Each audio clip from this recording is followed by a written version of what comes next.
the Hancock Promise is having an outsized effect and impact on the community of Buellton in particular. I live up the road in Los Alamos, and we have a few students like that as well who come up, but it's really making a big difference up and down 101, especially in these more rural communities. So um, we thank the community for supporting it, and hope you'll tune in on a week from Saturday and have a fun time with us on a Saturday night.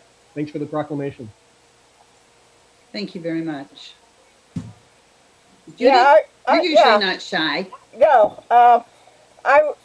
Alan Hancock has been, obviously I went to Alan Hancock, and it was certainly my stepping stone to UCSB, and I ended up getting a few degrees and ended up teaching at UCSB, but I got my start at Alan Hancock, and it was fabulous. And I was talking with Greg one day, and he was telling me about the Promise program, and I thought, wow, this is something I need to support.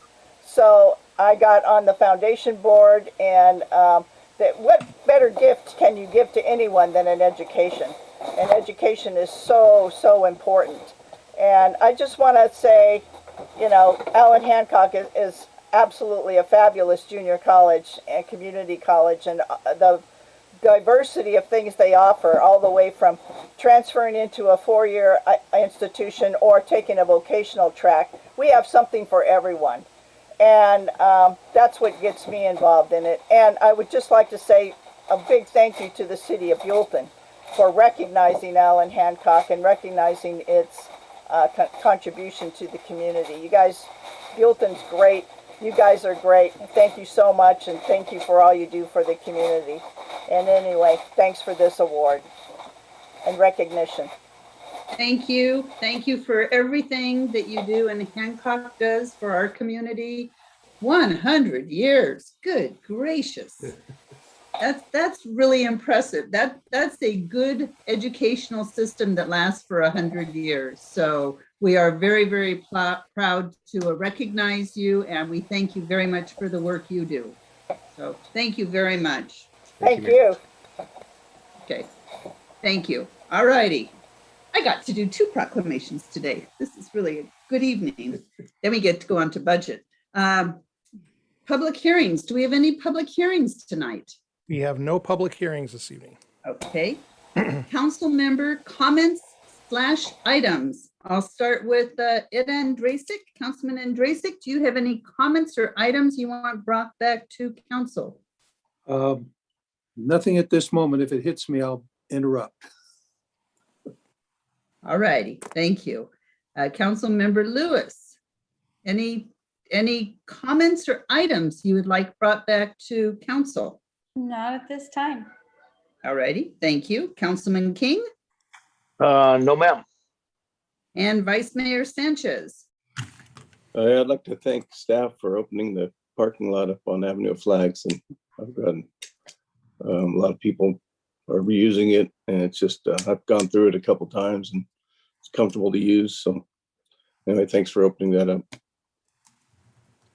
All righty, thank you very much. And I just wanted to, I'm sure our Mr. Wolf city manager will bring it up again, but this Saturday we do have our last public presentation at the Williamson property, Saturday at 9 a.m.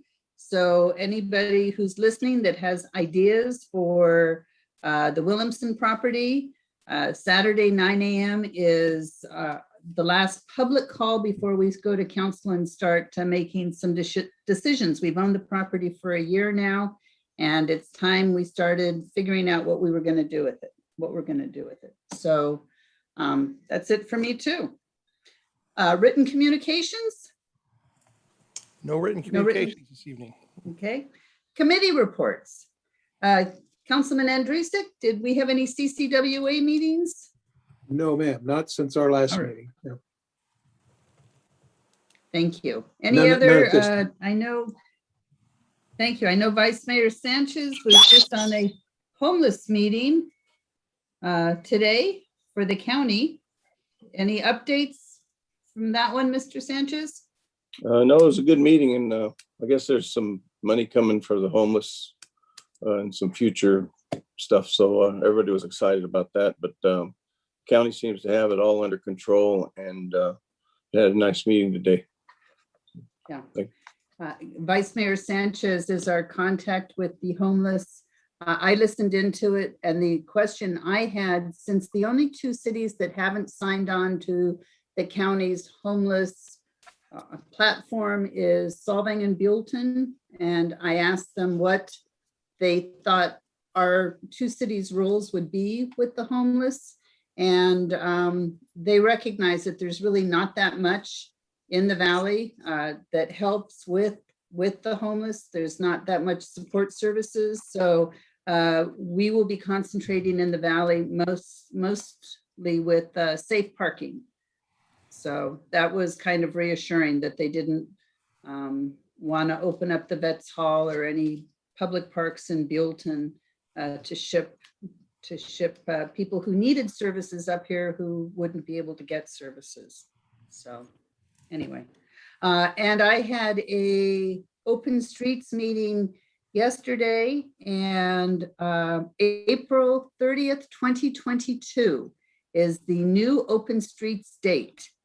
So, and that will be on Avenue of Flags, and we'll be working with our sheriff's department and with other community groups to make sure that it's a really nice event. So April 30th, 2022, put it on your calendar. All righty.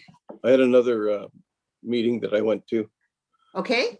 The Arts and Culture Committee meeting, and we had a meeting last week. And coming up, we're going to have a presentation on Memorial Day of the artwork and the kids' artwork and the statues. Yes. So they're putting together a yet to be determined program, but we'll have something going on Memorial Day. It'll be after the program in Solvang. So Wonderful. we'll get more updates next week or next meeting. Thank you. Thank you. And Councilmember Lewis, I know you had a joint use meeting.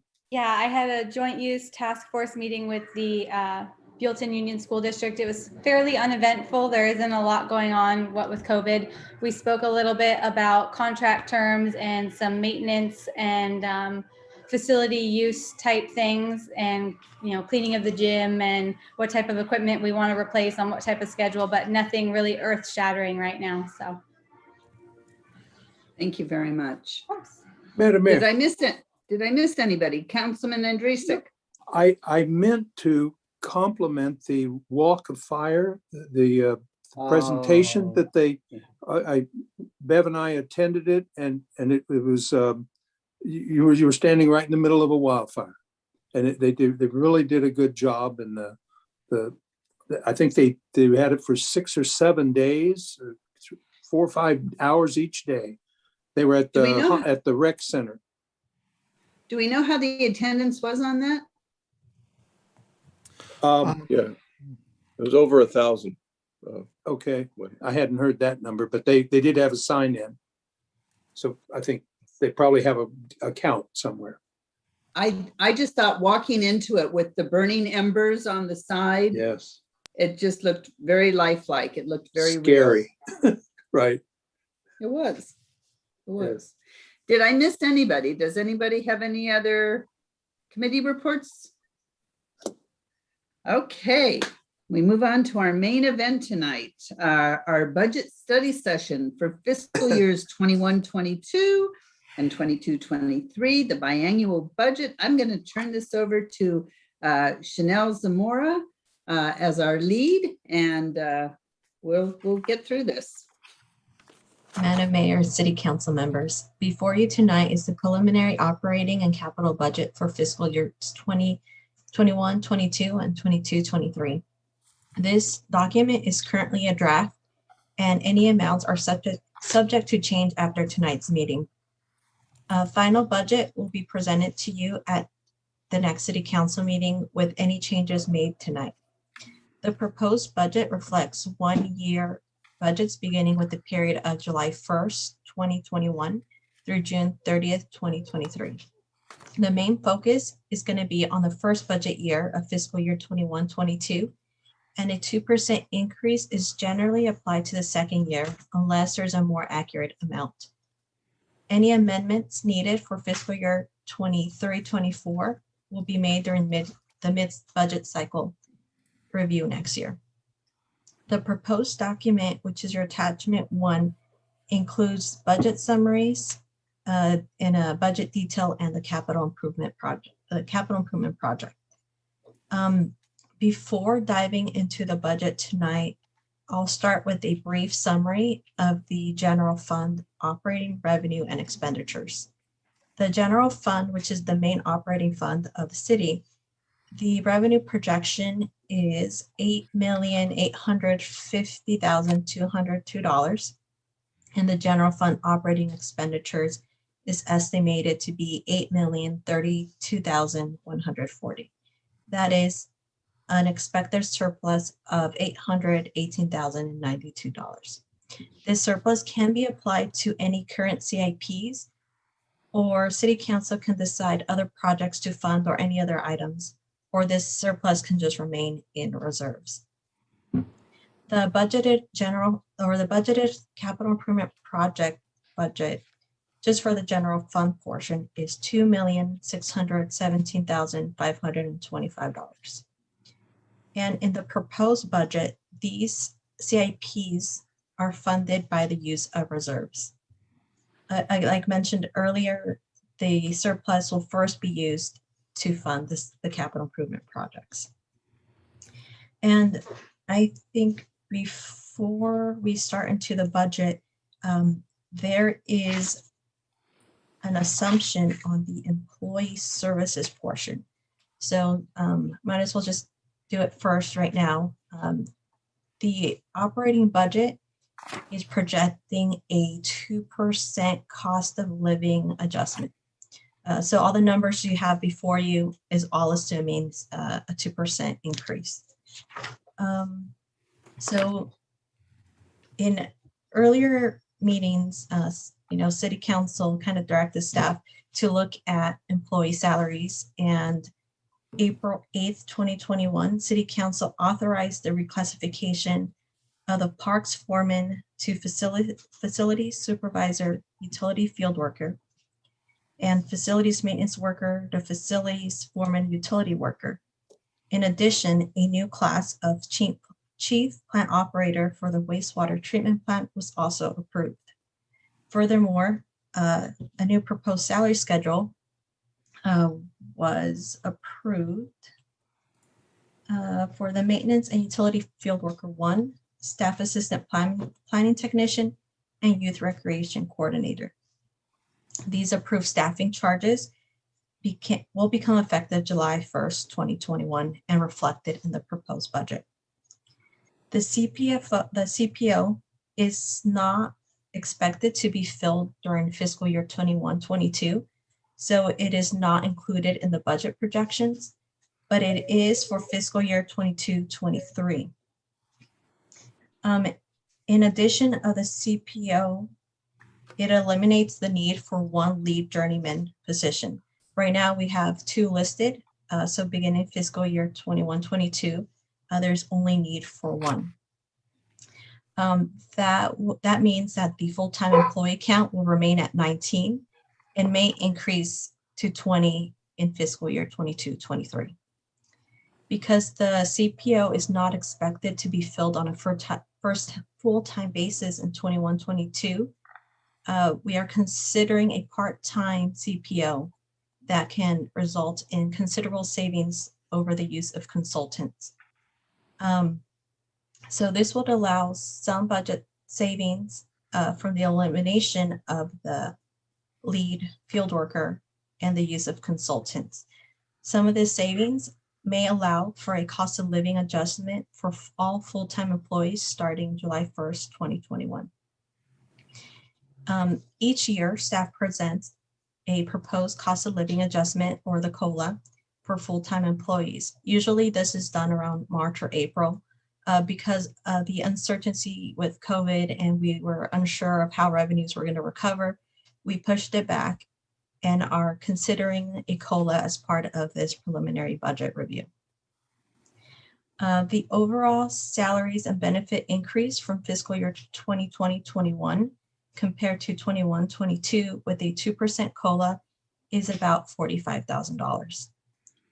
The overall budget impact to salaries and benefits from 21-22 compared to 22-23 with a 2% COLA is an increase of about $175,000, just because that assumes a full-time CPO. For fiscal year 21-22, staff proposes a 2% COLA. The requested COLA is based on the Consumer Price Index, CPI, historical internal data, and external data. The CPI is published by the Bureau of Labor Statistics of the U.S. Department of Labor. The city of Buellton uses the annual average to formulate the COLA. CPI for our region from January 2020 through December 20 was an annual rate of 1.7%. So we're just asking 0.3% higher than the CPI. The historic average annual CPI is given to city employees have been 2.34%, while the average COLA increase for the city of Buellton employees is 2.09. And I have provided on attachment 3 the CPI and the history. So the requested COLA of 2.0, if approved by City Council, will be brought back to City Council via resolution. The city manager is also available to receive this COLA as part of his contract, and therefore, for budgeting purposes, a 2% COLA was also assumed in the budget projections. And if City Council desires to approve a COLA, the city may also authorize a COLA for the city manager through the use of the resolution, or may choose to make a determination of the time of the city manager's annual evaluation. So I'm not sure if the best step right now is to determine the COLA. Would that be appropriate at this time?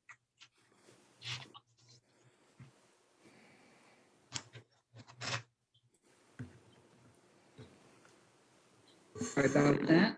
I don't see why not. Council, any questions, comments, thoughts on the 2% COLA or anything else that's been discussed so far? No, sorry. Nope. No other thoughts. 2% COLA is agreeable with the council? I think that's reasonable. I would favor it. By consensus. By consensus, we're going to move forward with the 2% COLA, including the city manager.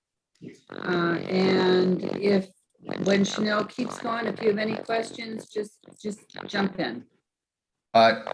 Madam Mayor, just a note, we are not approving the city manager's COLA tonight. That will be brought back separately for separate approval. You're approving it in theory to go in the budget, but you'll have to make a separate action for any city manager compensation. Thank you. Got it. Thank you very much, Mr. Murphy. Okay, thank you. So staff will be bringing back a resolution for full-time employees at the next city council meeting. Okay, so we will move forward with the budget. So we will start off with the revenues. We can skip over all the budget summaries. So we can start at page 60, schedule of revenues. I did have one question on page 51. Okay. On the fund balance, you've got the general fund with transfers in and out, and it shows that the change from our estimated beginning balance of July 1st, well, from, what is it? I just see a negative 23.82% change in our general fund through 2022. So why would that be if we're supposed to be moving, if we're supposed to have overage? That Are you is getting feedback in the microphones there? It's quite muffled. It's coming off. It's coming through yours, Holly. Yeah, it's through Holly's. Okay. Is this any better? Nope. No, ma'am. It's not better. Sounds Okay. like Darth Vader from the background. Yeah. You might want to sign off and come back on, Holly. You may have some kind of a weird glitch in your signal. Got it. Okay, I will do that. If you, thank you. I'll hold off. We'll wait.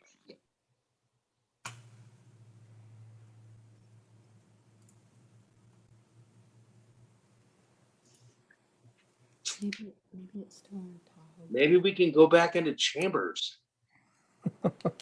Next week. Next meeting. That's the thought. Good. That'll be my first time in there. That'll be awesome. You get to bring the cake. Done. Is this any We were better? hoping you would. Absolutely. Much Better. better. Thank you. And Alicia, I'm keeping my seat, so.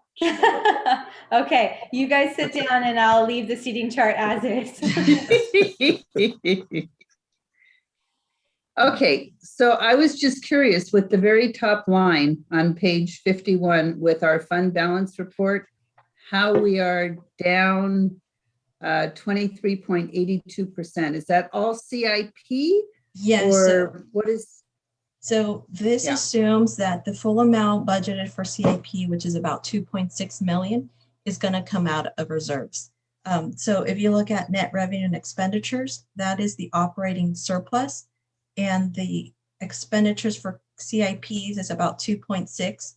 So if you subtract that out, you get the change in the fund balance. Okay, that's 23, almost 24% is quite a bit. Mhm. Okay, So yeah, so that's where that comes from. thank you. You're welcome. I had a question.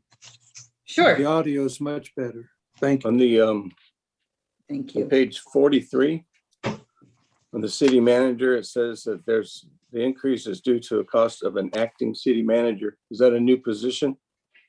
No, and we can get to that when we get to the city manager department. We'll go through Okay. these department by department. I think that's our trainee, John. I'll be happy to explain that when it gets to the city manager's department.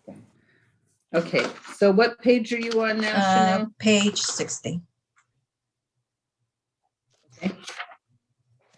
Alrighty, So we'll start off with the schedule of revenue. So the operating revenue projections for the general fund is $8,850,000 or $850,000 to 132. And you can see there the use of reserves about 2.6 for capital improvement projects. So the total funding sources is 11,467,757. So in the category of taxes, we'll start off with property tax. There is about a 3% increase anticipated. Most of the growth is attributed to the addition of homes to Chanel? yes, What page you on again? page 60. Okay, gotcha. Thank you. Not of the You're welcome. packet, of your actual. Of the packet. Right, page 60. Mhm. of 234. Okay, I was on the wrong one. Thank you. You're welcome. So the property tax projected here is about a 3% increase from the prior year. And most of it has to do with more homes on the tax roll as of January 1st, 2021, and also with the increased home values. And as of March 31st, 21, based on the Zillow Home Value Index, homes in Buellton are projected to increase about 6.7% over the next year. So for just as a conservative estimate, the second year, 22-23, assumes a 2% increase from the 21-22 projected value. And that projected value comes from our consultant HDL. And then the next item under taxes is sales tax. Sales tax is estimated to increase about 3%. Again, this is from HDL's most current estimate. The majority of this increase has to do with more money coming in to all the county pools from online sales. There was a Wayfair decision a year or two back where now online retailers have to pay sales tax. And there has been, because of COVID, there was a lot of online sales. So we benefited a lot from it because we get it kind of a per capita basis. And we already have a lot of sales tax from other categories that we get. We got a large increase for county pools. And some other categories that are seeing growth as well is fuel and service stations, as more people are getting out and going places. Restaurants or hotels are recovering, general consumer goods and buildings and construction. And then HDL projects a 4% increase the following year. So you can kind of see that our projected numbers are close to our 18-19 actuals. So it's recovering. And then the next item in taxes that is showing a steady recovery is transient occupancy tax, or TOT. TOT is expected to grow about 5% in 21-22, and a conservative 2% increase is expected the following year. And our projections for 2020-21 is expected to exceed our 2021 projections for to 2.5 to 2.7. Any questions on any of those taxes categories or taxes items? No. Okay, so move over to fees and permits. So that I maintain that status quo just based on trends and prior year budgeted items. Revenue for other agencies, again, base it off of what we've received in the past. The COPS grant, that's $100 grant, and it also includes a population grant, which is about $56,000. We get an annual beverage container grant, and I've included the OTS grant received during 2020-21 as well. Charges for current services. The first three are Buellton rec revenue, and we are projecting that the revenue is pretty close to in 1920 actuals, and it was 1920 we had a lot of different classes and different programs stopped because of COVID, so we just kept that conservative. It could go higher, about the 135 that we were the prior year, but again, that's just a conservative estimate. Same with the rec 50/50. In prior years we always budget 5,000. You see there was nothing for 2020-21 because it was COVID related, but also the city of Solving, I believe, did not have a rec program. So there was no joint programs that year. Can you explain just briefly, the rec 50/50 is when we split programs with Solving? Yes, that's Okay. when, Solving and Buellton do joint programs. Thank you. It's not always 50/50, but that's our category. I believe the Halloween revenue from the Halloween haunted house is 35% Buellton, 75% Solving. And there's other events in there. Okay. Yeah, but we split the revenue. You're welcome. Thank you very much. And then rec trips. Usually in the past, we always budget 10,000. So that's what we're showing in this budget. Park reservation fees, special events, that's based off of past data. And then one note on the cost reimbursement of $95,897. What I have in there is the LEAP and REAP grant.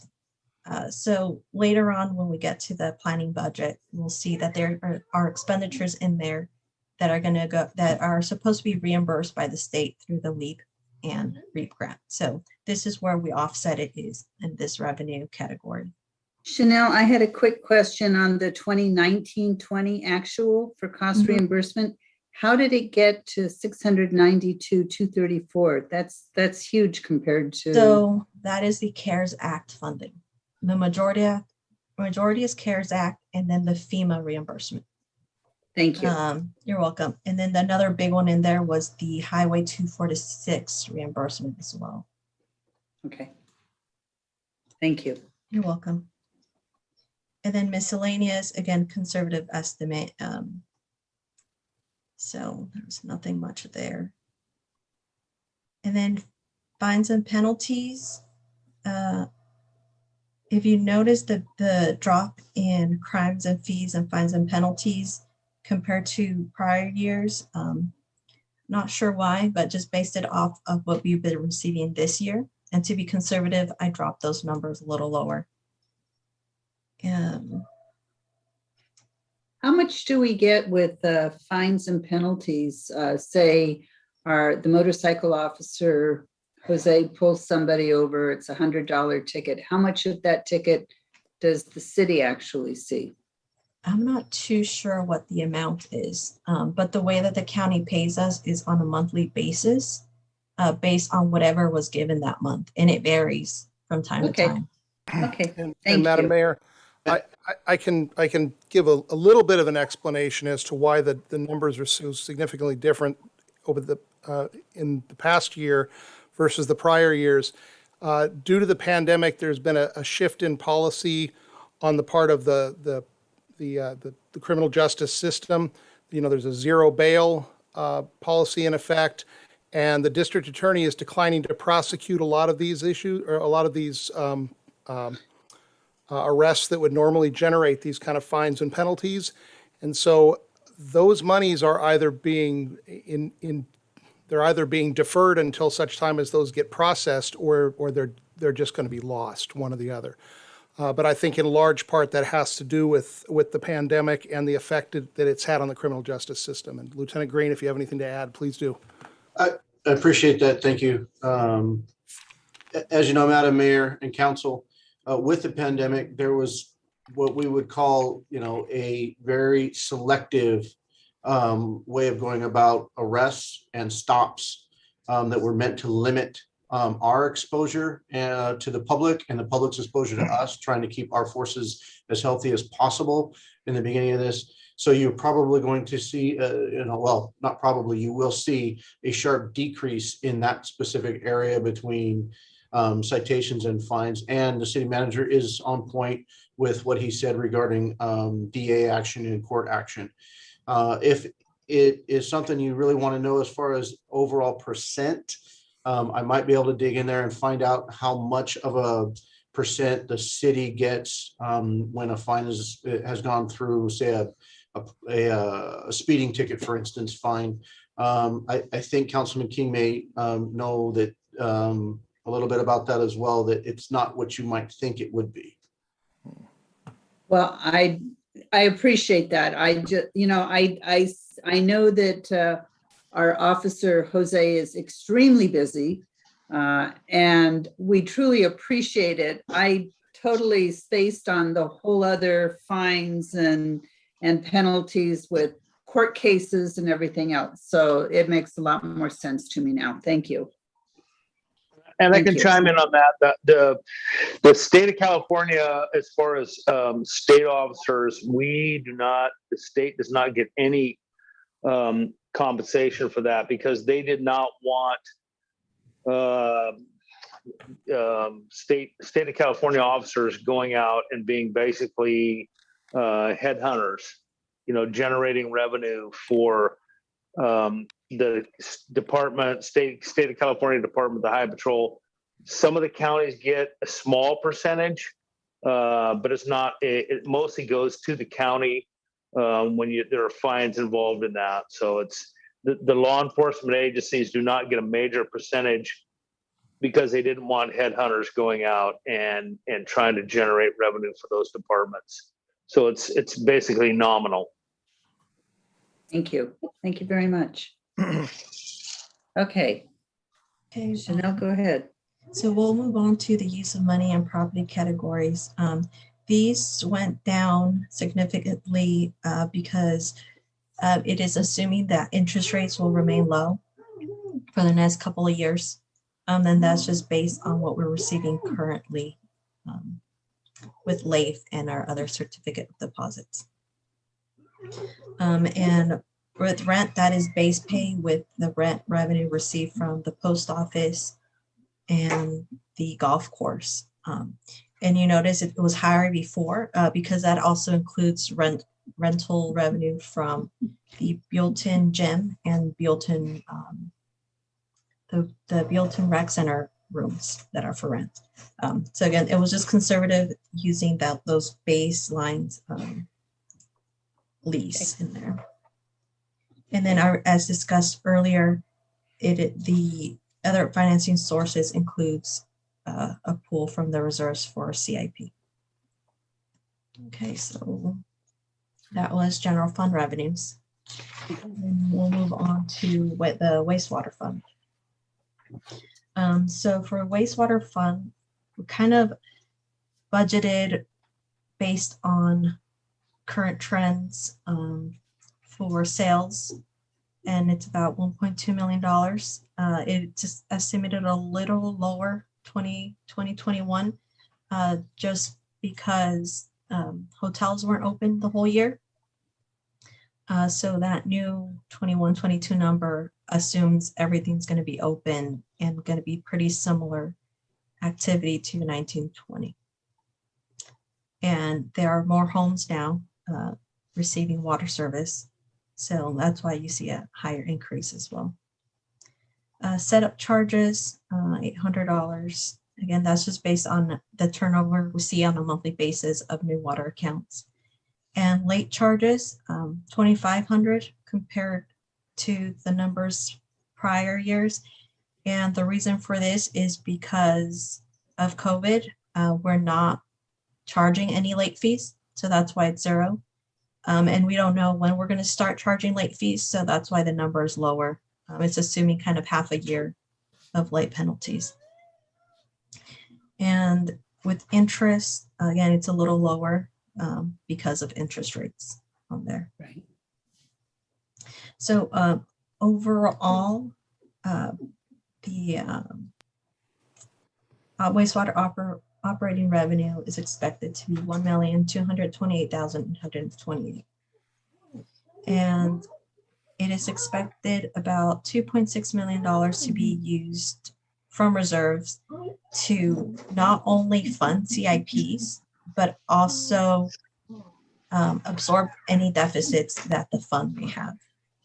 So total funding sources would be $3,854,396. Are there any questions on any of these revenues for the wastewater?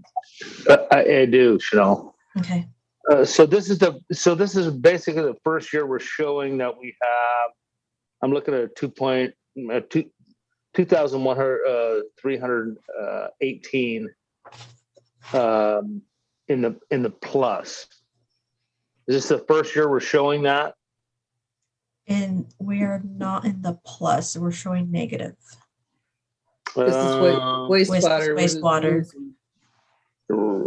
Well, let me look. Changes for total services, 1.2 million, 1.232 operating revenue, and then you have a 2,000. It looks to me like it's in the plus on that. But then there's a question about how it's going from that revenue total plus transfers. My question, and this is shocking to me, we're going from a 201,000 to an 886,000. Can you explain that number? From where? Where it says transfers from other funds, that's 0649729. Revenue total plus transfers. It was kind of a shocking number to me, where it said 201,000 or 201,000 to an 886,000. How did that result? Oh, from wastewater capital. Mm-hmm. Yeah, from the wastewater capital. Right. Let me look at the summary, because a lot of that has to do with how much money needs to get pulled from the reserve to cover the deficit and the capital projects. Got you. But see, in the past, it was 35,000, 1,000, 86,000, 201, or 586,000, which is probably repairs or whatever. And then we're at 201,000. and then 886,000. I mean, that was a shocking number to me. So for this one, it's a particular unique situation because the NG project is included in there. And we already have the money in their reserve because of the loan that we received. So that's why it is higher. Got you. So yeah, that's what I can see that's why. Okay, that explains it. But you know, it was, to me, it was like, that's like $500,000 to more than $500,000. Yeah. Okay. All right. Okay. Thank you. You're welcome. And so the next one is the wastewater capital fund. This is to track the capital improvement projects and any revenue received that enhance capacity. So there was no interest in their budgeted, just because interest is allocated based on the cash balances. And in the financial statements, the wastewater fund and wastewater capital are all reported as one. So in theory, it's really just one fund, but we show it differently to show the capital in there. And there's no anticipated connection fees yet. Those come from developers when they're ready to connect to the water and sewer fund. But at this time, we assume there's nothing. So there's a $0 projected revenue there. And then in the transfer from reserves in here, we're projecting 886,000 the first year and 886,720 the next year. And these are for the capital improvement projects. And then moving forward to the water fund, charges for services, again, kind of left it status quo based on the trends that we've seen in the past. Again, the water is expected to go up a little bit, just assuming people using more water, again, hotels opening back up.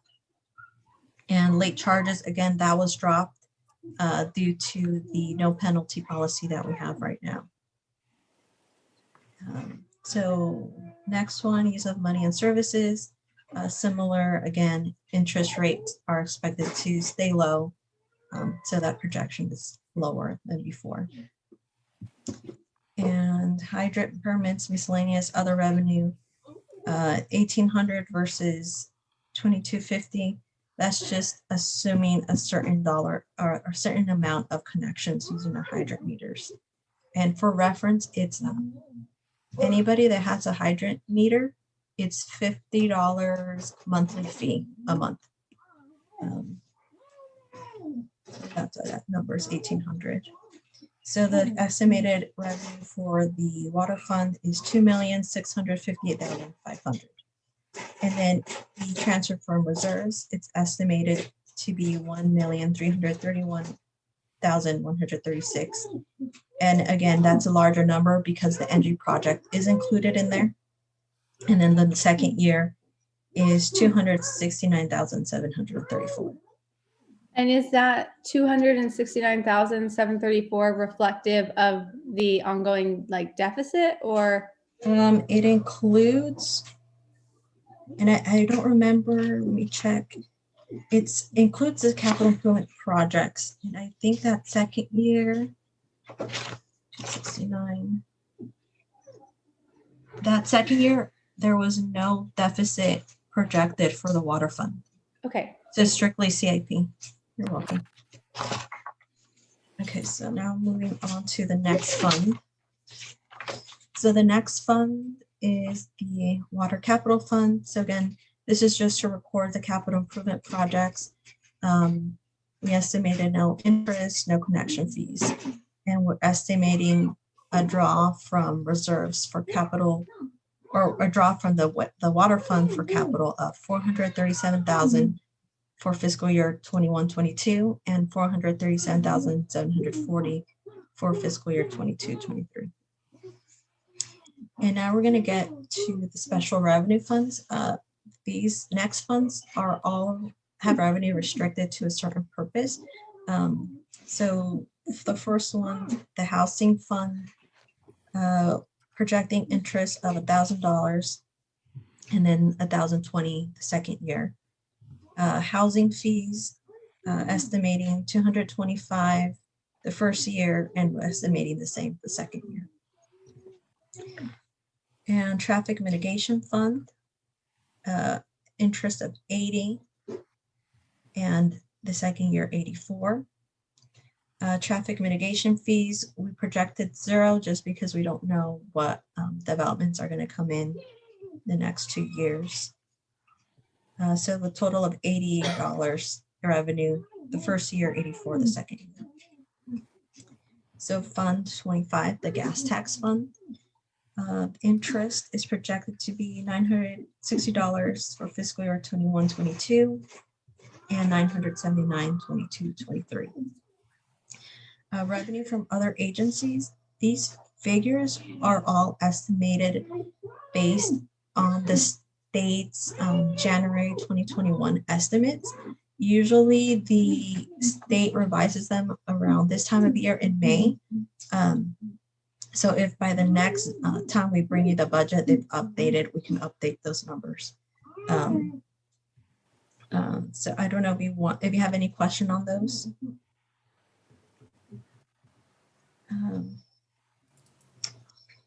Questions, anybody? Ma'am. No?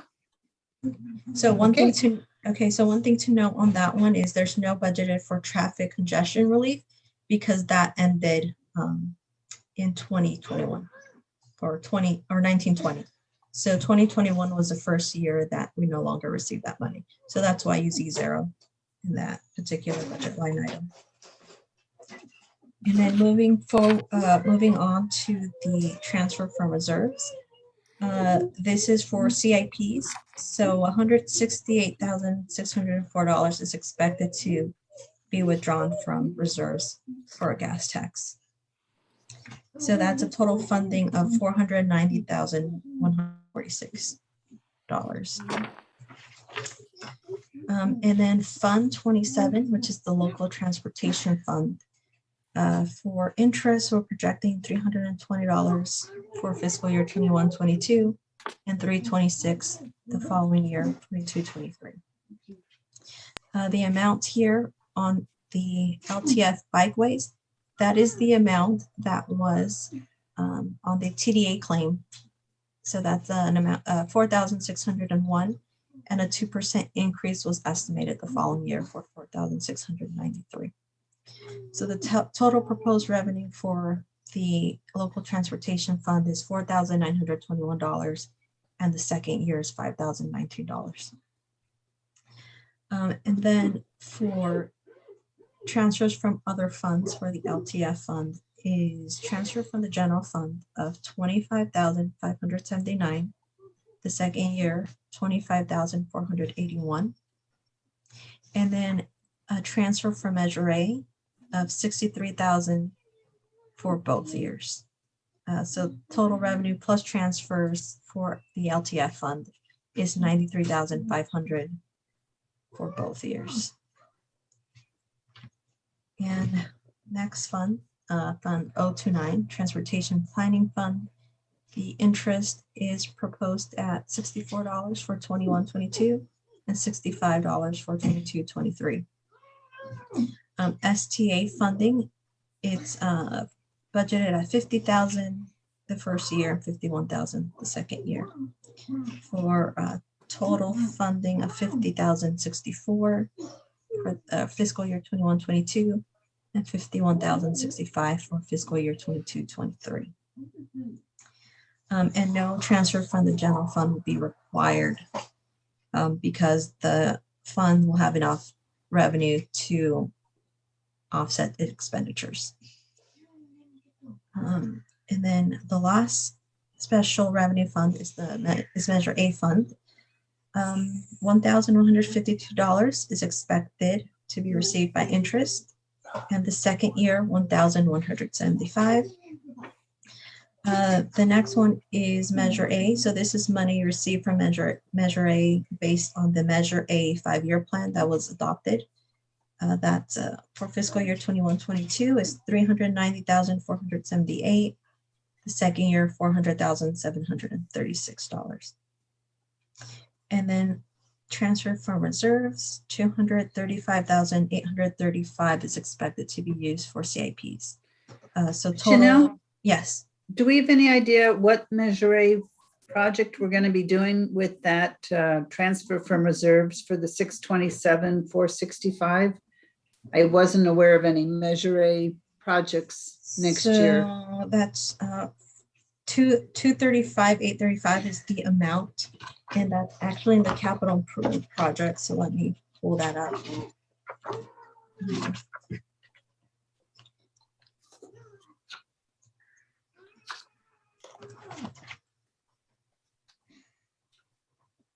So it's going to be mostly 2021 road maintenance project.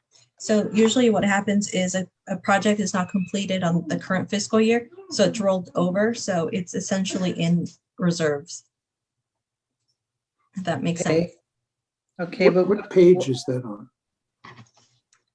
well, I'm looking at 64. What's the capital improvement page that you're looking at, Chanel? I am looking at page 209. 209. 209 in the packet. And it's towards the bottom where it has the listings. Okay. Wow. Okay. I see a 236. Yeah, but so I don't- it's a combination of all of those projects. So the Measure A funding for that is for our road maintenance for the most part? Yes, it's going to be for road maintenance. Okay. Okay. Thank you. You're welcome. Okay, so that is all the revenue. The next few pages just summarizes them by category. And if you don't have any questions, we'll move on to expenditures. And we can go straight to the detail now. We can skip over the summary. Okay. So starting on page 69. That's where you have city council descriptions, performance measures. We can skip through those, and some of the performance measures on here are pretty much complete. The whole draft, like I mentioned, is still preliminary. So by next budget meeting, everything should be updated. If you don't have any questions there, we can move on to the numbers on page 72.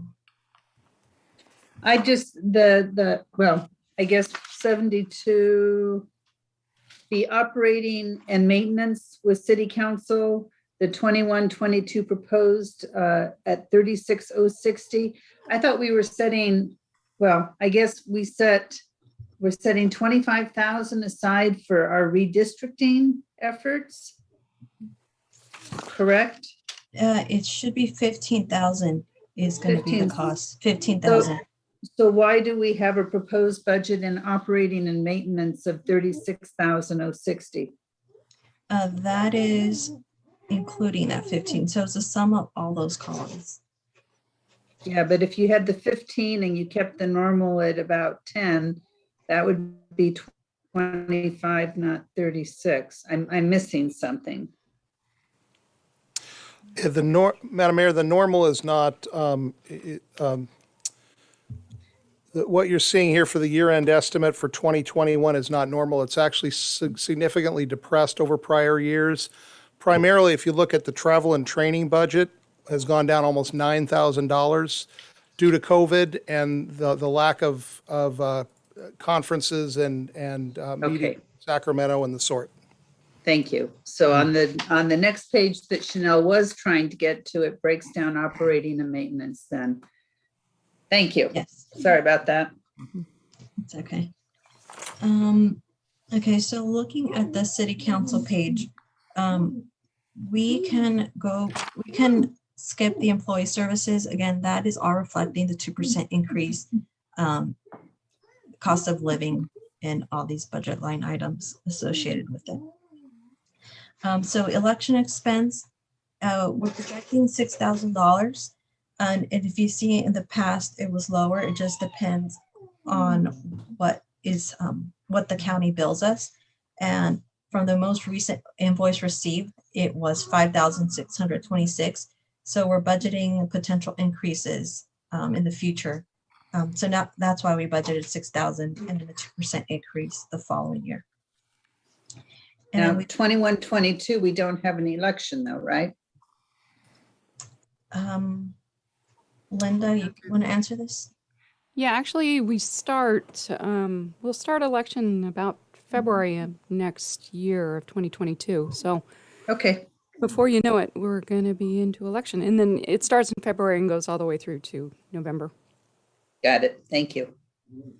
Okay, and then the next one, this is where we're showing $15,000 for the use of a demographer to draw those voting districts. And computer maintenance is software. We usually budget $3,000. Sometimes we use less, sometimes we use more, but that's just been past practice of budgeting $3,000 and then the second year at 2%. Travel and training, we're showing $10,000, which is what we budgeted last fiscal year, and then a 2% increase the following year. Same with miscellaneous, $1,560 is usually what we budget for, and then a 2% increase the following year. Office supplies, budgeting $500 and a 2% increase the following year. Okay, you know, our office supplies in 18-19 was $355, 19-20 was $88. This year we're looking at $63. Do we really need a $500 budget for office supplies? I know it's petty, Annie, but it just, we don't come close to that. If we made it $250 or even $3 and add another $200 in general fund. Yeah, it's up to you. It's up to you guys if you want to drop that to $250 or you're fine with the $500. Guys? I'm fine with the 500. I like budgeting conservatively, and I'd rather have it there knowing that we're not going to use it rather than have to pull back in the event that something comes up. Okay. I agree. It also acts as kind of a little bit of a hidden savings account here and there when things are budgeted in that way. Yeah, I just don't want, I don't think that this has happened in recent years, but in past years, it's been used kind of as a cushion to purchase other things for the city.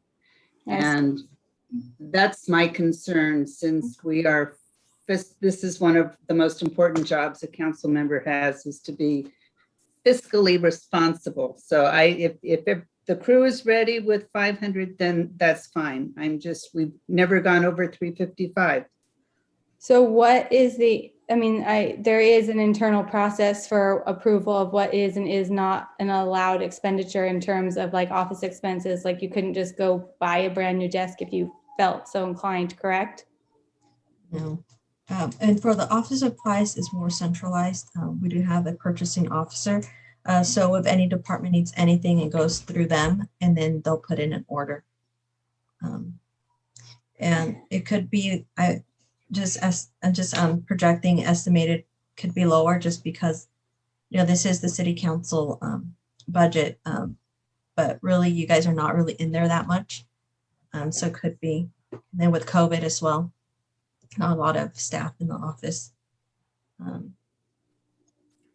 That was my, council, I look at every department, including our own. So that was where I was coming from. But it is a council decision. If everybody wants to leave it at 500, then that's fine. Okay. I'm fine taking it out of there if you feel strongly about it, but given that there are pretty good internal regulations in place, I'd always like to err on the side of caution and conservative, and having it in there to me is more conservative than having it out. But okay, I see where you're coming from. Okay. Anybody else want to weigh in? What number were you looking at, Holly? I'm sorry. Under operating maintenance, city council, page 72, it's the office supplies. I mean, I'm bickering over like $250, and I don't know that it's worth getting into a big discussion over. So if council is okay with the proposed budget of 500, then we can move on. Well, you know, a penny saved is a penny earned. I'm fine with the 500, just so you don't have to use the ink to change the numbers. I don't think she uses that much ink. But Wow, John. okay, so we are moving on, I guess. Okay, we'll leave the 500 in there then. So now moving to city manager department. And we can go. Wait, Chanel, can we back up before we do that? Yeah. Can you go back to 50000 on page 73? Page 73. Page 73, correct. Okay. Staff salary. And what was the Yeah, number? Staff's 50,000 basically. And on staff salaries, when it says council salaries 26.4 blah blah blah, that's 50,020. On 50,000, why does it say includes 40% of city clerk's salary? That kind of perplexed me a little bit. Because the city clerk HR salary is 60. It gets allocated 40% to the city council and 60% to HR city clerk. Gotcha. Her salary is split. It's just Okay, a gotcha. recognition of where that time is spent and what department it actually primarily serves. And in this case, the estimate is that 40% of that total salary serves the city council and its department operations. So that's where it's billed to. Okay, gotcha. Okay, that explains that. Thank you. Okay. I am curious. I don't need an answer tonight, but and I certainly don't believe that this would be the time to raise council salaries. I know Santa Barbara just did that, but when is the last time that council increased their salaries? In the 70s. I think it was right after you and I got elected, Dave, but I can't. I think it's been the same since 2008. Yeah, I want to say it was, I know Victoria Pointer was on the council. So Yeah. I want to say it might have been 2006. Yeah, there you go. And- Pretty close. Yeah, I want to say that. And Greg, I think there's regulations as far as raising council salary. It seems like it has to be done in the past right before the election and then takes effect, I think, in January of the following year is what I want to say. I don't know if that law's changed. Yeah, pretty close. Very, very good. You can adopt the new salary whenever you want, but it doesn't take effect until the next election. That stops the city council from being seated in December and immediately raising their salary. Yeah, gotcha. No. So if that is something that the council wants us to look at, we can certainly look at it, bring it back, and you can take action whenever you want. It just won't go into effect until the new council is seated. And Linda's right. January 1 is the easiest time to make sure that people get seated in December, but in effect, it happen in December upon the seating of any new member. And just to avoid confusion, new members can be members who are reelected. It's just when the seat itself is up for election. After an election. Yeah. I just think with this COVID-19, the timing is wrong. I was just curious. So let's bring that up in the next meeting.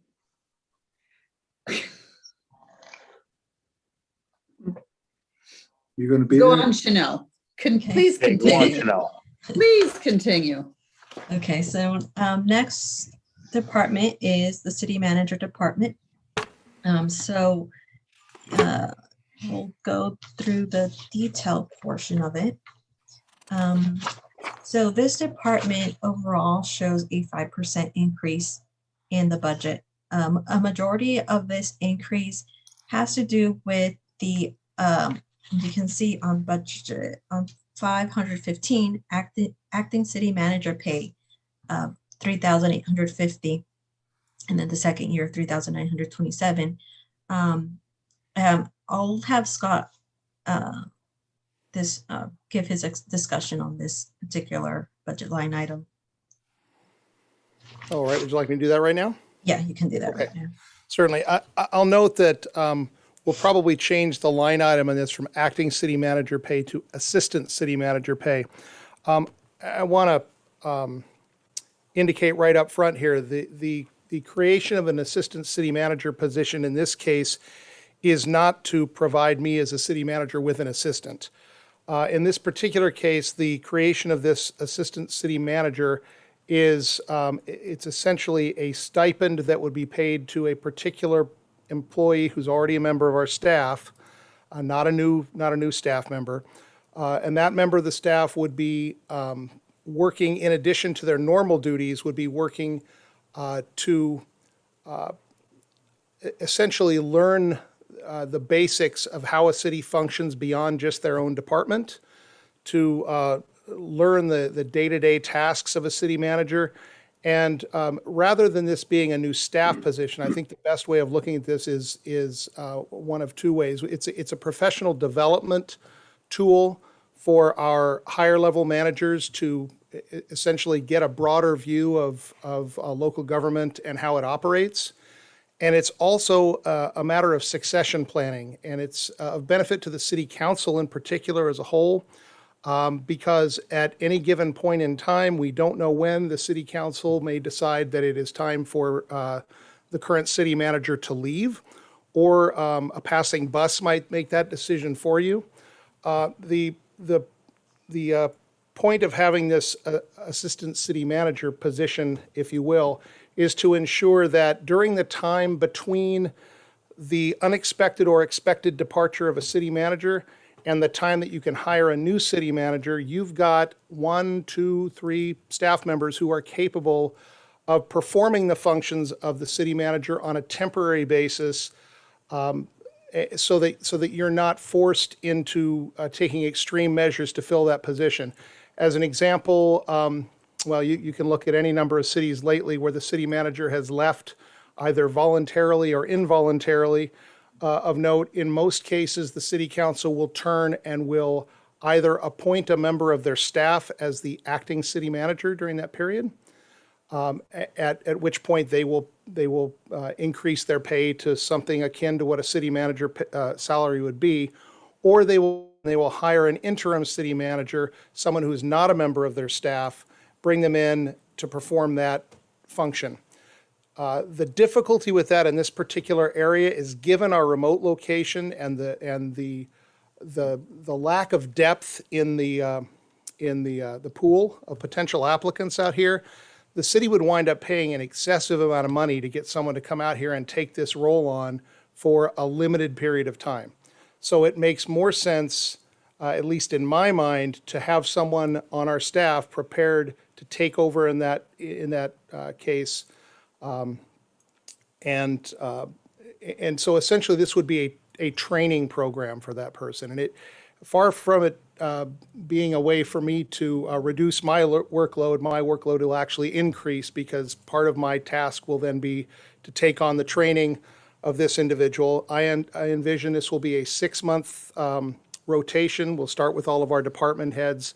Each of them would take on this role for about 6 months, and then we'd rotate on to the next one, with the goal being that you might have, within a year or two, you might have 2 to 3 or 4 members of the staff who might be capable of taking over in the event that I was not here anymore. So just don't try crossing 246 in your future. Yes, I do that very infrequently. The amount that's listed here is as the salary is simply a stipend. It's essentially an additional 3% of a department head's salary. That's what's represented here. So you're talking that 3850. Yes, the 3850, correct. Mm-hmm. Yeah, That is 3% of a base salary for directors. Is there, do you fundamentally see a need for that? On a day-to-day basis, the fundamental need is well, I'm here. I'm functioning. I don't need an assistant per se. Where I'm going with this is, it's not only my responsibility to make sure that the city can function today, but also that it can function 6 months from now in the event that 5 months from now I'm not here for one reason or another. And it's at least to my mind, kind of cheap insurance to make sure that you've got someone who's knowledgeable enough to run the boat for 6 months to 8 months, whatever it's going to take you to recruit a new city manager. Well, I'm sorry to inform you this, but we have you under contract. Yeah, make sure all the buses in the area know that. Yeah, exactly. I'm a little concerned about this, that I know that in your absence, Linda is perfectly capable of acting as an interim city manager. I want to question you, and I'm sorry I didn't ask you in advance. Mm-hmm. Where is this coming from? Is this just that you want to be concerned that in your absence, anybody can pick up the ball? This is coming from the reason that I brought this up was simply a matter of what I referred to as succession planning. And I need to do succession planning both for the staff below the city manager's position as well as the city manager's position. So I'm expecting each of our department heads to be able to identify individual tasks that their staff members can accomplish in the event that they're not able to perform their job. I'm simply doing the same thing. It's a succession planning tool, and if that's where this is at. As I said, it's not going to take a burden off of my shoulders. It will actually add some additional work to my daily tasks. But I think in the long run, the city council and the city in general will be protected. It's kind of an insurance policy to make sure that you don't have to scramble to hire someone that can sit in this seat for the next 6 months. If you had to find somebody to sit in the seat for a couple of weeks, currently, yes, Linda or any of our department heads could do that. But to ensure that you've got some depth on the staff to be able to handle that for an extended period of time, let's say 6 to 8 months, whatever it might take to hire a new city manager, this would ensure that that's there. And, city manager has brought this up to us before, this idea. And personally, I think, our council, our city has been way ahead of the just playing field by planning for the future. I mean, we have our reserves, and I think Buellton looks farther ahead than most cities do. And I just think this is smart planning on my part. So I appreciate the idea. And Vice Mayor Sanchez, you were going to say something when I started talking. I apologize. Go ahead. That's all right, but I'm wondering who's going to do their job if they're going to be stepping up to your job. And isn't that something that should be in their job description anyways, to be able to cover each other or whatever? If any of you got hit by a bus, we would have to replace it with somebody. The way that typically works is, or the way I would envision it working, currently, if a department head were to be on extended leave or removed from their position, the remaining department staff, along with me as a city manager, would ensure that their duties are fulfilled. We can spread those duties out. If there is a staff member within that department that would be capable of performing that duty for a period of time, we could make that happen. Otherwise, those duties would generally fall to me. in this particular case, I'm simply looking to make sure that if this happens to me, that someone is there that can pick up that ball and run with it. Could that be filled with, if they weren't getting paid 3%? Could that be part of their day to help you? It could be. It's, yeah, I mean, we could ask them to do that. It's above and beyond, they'd be, I think the human resources term for that would be working out of class. We'd be asking them to engage in duties above and beyond what they're already going to be expected to do as a department head, and their duties will not diminish. Their department head duties won't go away as a result of this. It would just be additional work added on, which is why, which is why the stipend is proposed. It seems like a new position. I thought that was something that we would have voted on. I know you suggested it before, but I didn't expect to see it in the budget. Yeah, again, cost. I understand. It's not a new position, and it is something you're going to vote on. It's in the budget here. The city council is free to remove that entirely from the budget. I will probably, if that's the case, I will probably still attempt to carry this program out simply without funding. That's all. So it's up to council again. I am in favor. Yeah. I'm in favor of it. I don't know what the majority is here. John? Yeah, I thought that was something that we would have discussed. It's kind of a personnel matter. I don't know. We did. To be discussed at a budget, meeting. I thought we spoke about it when we were doing our retreat at the Williamson property for the first time, and then several times, since then. But I feel strongly, I look at it as cross-training, and I feel that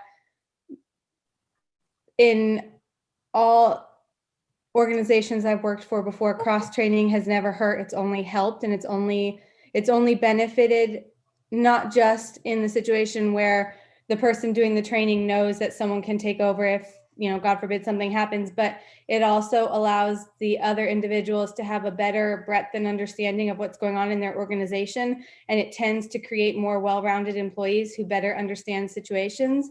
And I feel that for the price that we would pay, I don't feel right asking individuals to cross-train without compensating them for their time. And I feel like the value added for the cost is really worth it. So I'm definitely in favor of leaving it in there. As a personnel matter, who would decide who would be the successor? Is that just something we decided at a meeting? I would leave that in our city manager's capable hands. Well, if you got hit by a bus, he wouldn't be there. Well, he promised he wasn't. He's not crossing 246. So to answer that particular question, I, as the city manager, would select the individual to be training for any given 6-month period. However, if I got hit by a bus, the city council would then step in and determine which, who would take over on an interim basis or an acting basis. That's completely within the city council's purview. However, each individual is being trained. So we're not picking one person to be trained as the successor. We're giving every person. Exactly. So every person has equal opportunity. Yes. How many people are being trained? I envision right now, we'll start with the 4 department heads, and we will cycle through those department heads. At some point in the future, it may expand beyond that, but that's at least 2 years down the road. And I think if we had the 4 department heads rotating through that function, that would be more than plenty. Okay. I appreciate Alicia bringing this up and supporting it as well as she has. And I think that it is not such a major thing, paradigm shift, that it's certainly worth trying. And if a year from now we're in disarray because of it, then we should revisit it. But I appreciate the conversation. And this is Scott bringing us his professional opinion. And I'm all for giving him the ability to see it through for a year, if nothing else. Let's earmark it for a year from now, if that makes a difference. But I don't think it should be a trial. I think we should see how how it goes. So leave it in as the budget, our 2-year budget, and if it's a total fiasco, then we just yank it the second year. But I think it's a great idea. Dave? Madam Mayor, I do Please. too. And it's, and we're going round and round about $4,000.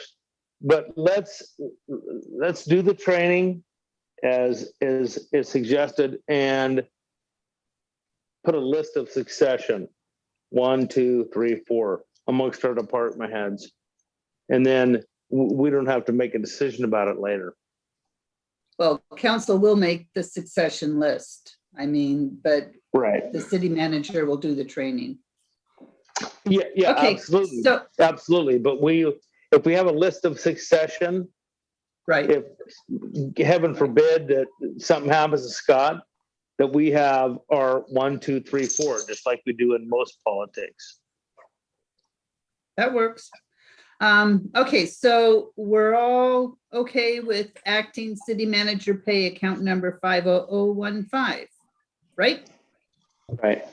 Okay, so we'll go ahead. I know, Vice Mayor, you're voted down. I got voted down on my $500 office supply.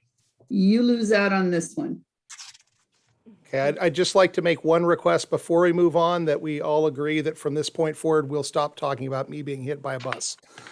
So, Stay up at Send you to traffic 246. school. Or 246.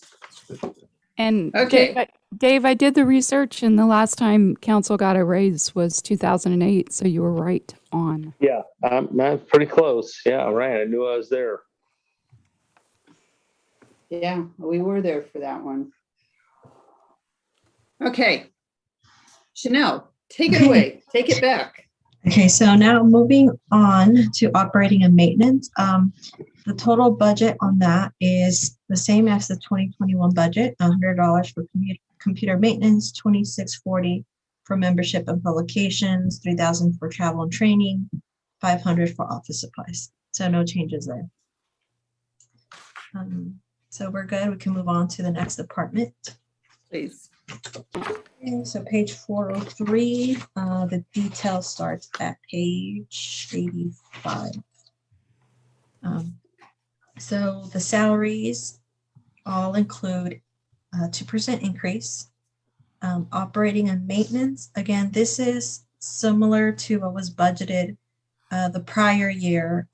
Code and updates at $3,060, $5,000 for recruitment expense.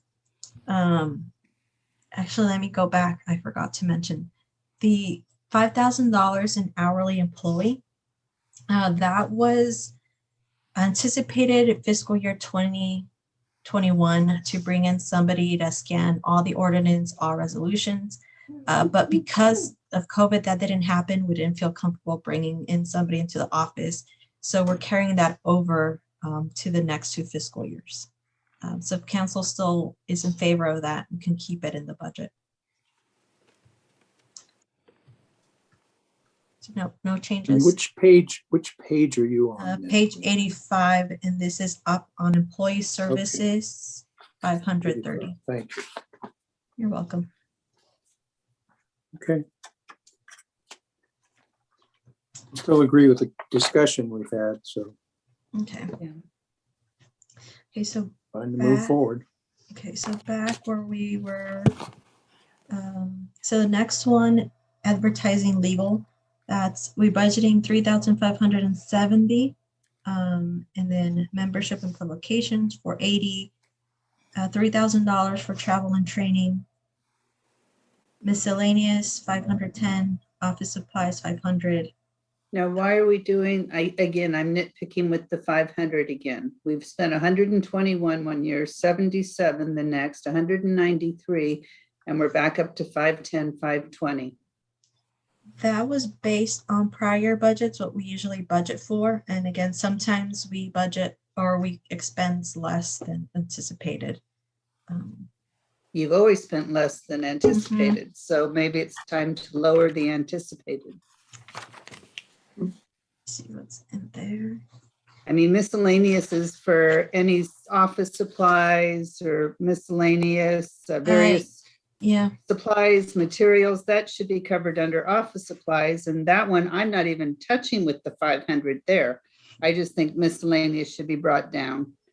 yeah, we can do 250. It looks like, yeah, it's never been really over 200 Yeah. or even 200, whatever you decide. I'm okay with reducing that since they already have the office supplies budget and everything in there. Thank you. Okay. It'd be feel comfortable, what, 200 or 250? 250 is fine. 250, and then we'll do 2% the following year. Yeah. Thank you. You're welcome. And in minor capital, nothing budgeted there. Yeah. So, okay, we can move on to Department 404, which is City Attorney. And that starts at page 91. What number? Page 91. 91. 91. Thank you. So the proposed budget for 21-22 remains the same as 2021 at 195,000, and then about a 2.5% increase the following year. That's one of the best expenditures the city makes. Madam Mayor and Council, well, Madam Mayor, thank you. And Council, one thing that I would like to, and it will probably go on consent at your next meeting, the firm has not raised our rates since I was named city attorney in December of 2018. The normal time to have done a first increase in rates would have been last July 1. That's what the contract provides for. Given COVID at the time, I didn't think it was appropriate to ask. So the firm has asked that I seek a 3% increase. I've talked about it with the city manager. And so I would just, it would literally be not a resolution, but just adoption of an action to direct the city manager to implement that as part of the budget. So I wanted to put that out there for all of you to let you know that I would be asking for that. And if you have any questions or you want to discuss it, that I'm happy to do so with you. And Madam Mayor, let Thank me you. note, because the city attorney did not, while we do acknowledge that the rate increase is built into this, you'll note that the budget number did not change from last year to this year. So even with that rate increase, the budget that was adopted last year would be carried over to this year. The same amount of that budget would be carried over to this year. So we don't anticipate to see an increase in cost to the city despite an increase in the hourly rate of the attorneys. Okay. I appreciate the services we get from you, Mr. Murphy. Thank you, ma'am. Absolutely. We have been well served since the addition of Councilor Murphy to our staff. Thanks, sir. Yeah. Agreed. Although, when you compare it to other local attorneys, the bar is anyway. I'm very happy to have Never Dave mind. Fleischman back in the Valley. Yes, we're happy I to think see the him world of too. Dave, and I'm happy he's back. We're happy to see him too. Thank you, Greg. Okay, moving on. Okay, so now moving on to Department 410, which is the non-departmental department. This is one of the biggest expenditure departments from the general fund, as it includes many different type of expenditures in there. So we'll start off on page 96 with the detail. The proposed employee services medical benefit, that is all retiree medical benefits, and the projected expenditure there is $128,750, and then the next year's $131,325, and the increase is mostly due to projected health plan increases and an assumption of an additional retiree, just kind of built in there conservatively in case somebody does retire. It's built in the budget already. Then the following one, the insurance liability, insurance property, 61,600, 9,630. That number comes from the projected invoice for from JPIA or Alliant. I think it was JPIA. And then emergency operations of 10,000. We usually budget 10,000 every year for that budget line item. And then animal control, that is for services with the county. And the budgeted amount there is 43,632. And that is projecting about a 3% increase from the prior year. We still don't know the exact amount. The animal control department is still working on those numbers. And if we have a budget number that is more accurate by the next budget session, we will bring that forward. I've heard as late as yesterday from the county that the number they're requesting from the Board of Supervisors for animal control is a 2% increase. 2%? Okay. So we can change that. And computer, so recruitment expense, nothing there. That was removed and put into the city clerk human resource department. Computer maintenance. So this one, the projected budget is 30,829, which is close to what was budgeted before. But I want to note on this particular line item that it assumes that the city of Buellton contracts with AstraGov for a labor costing module. This module would allow my department to more accurately predict any future salary and benefit increases. Because it is very time consuming, it takes many hours, and sometimes spreadsheets are not linking properly. It can be very time consuming, whereas the time entering data could be spent in analyzing and writing reports. Moving forward, I felt that this would be a really good addition to my department to make it much more efficient today and in the future. So the cost for this software would be $9,975 distributed over 3 years. So for the first year, the total cost would be $2,475, but the cost is going to be distributed between the general fund, water fund, and the wastewater fund. So the budget impact to each of those three would only be $825 every year, or not every year, fiscal year 21-22. And then the second year, 22-23, would be $1,250.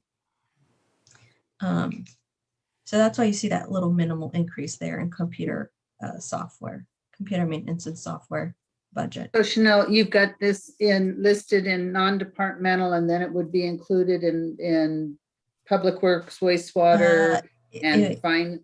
It would be under wastewater, and then it would be under the water fund. Okay, thank you. You're welcome. Okay, next one is equipment rental of 13,000, and the second year is a 2% increase. And this includes the printers and the phone leases. Membership and publication is 18,615, and that's based on the 2021 data. And membership publication, I didn't look at that. For non-departmental, what is that? Okay, so I actually have it up here. Oh, I've got it. Never mind. League of Cities, miscellaneous dues. Never mind. I can read. Okay. So Wait, let's hold the bus. Hold the bus. Okay. And going through this monumental document, that particular line item of membership of publication seems to me like it's very expensive in every single category.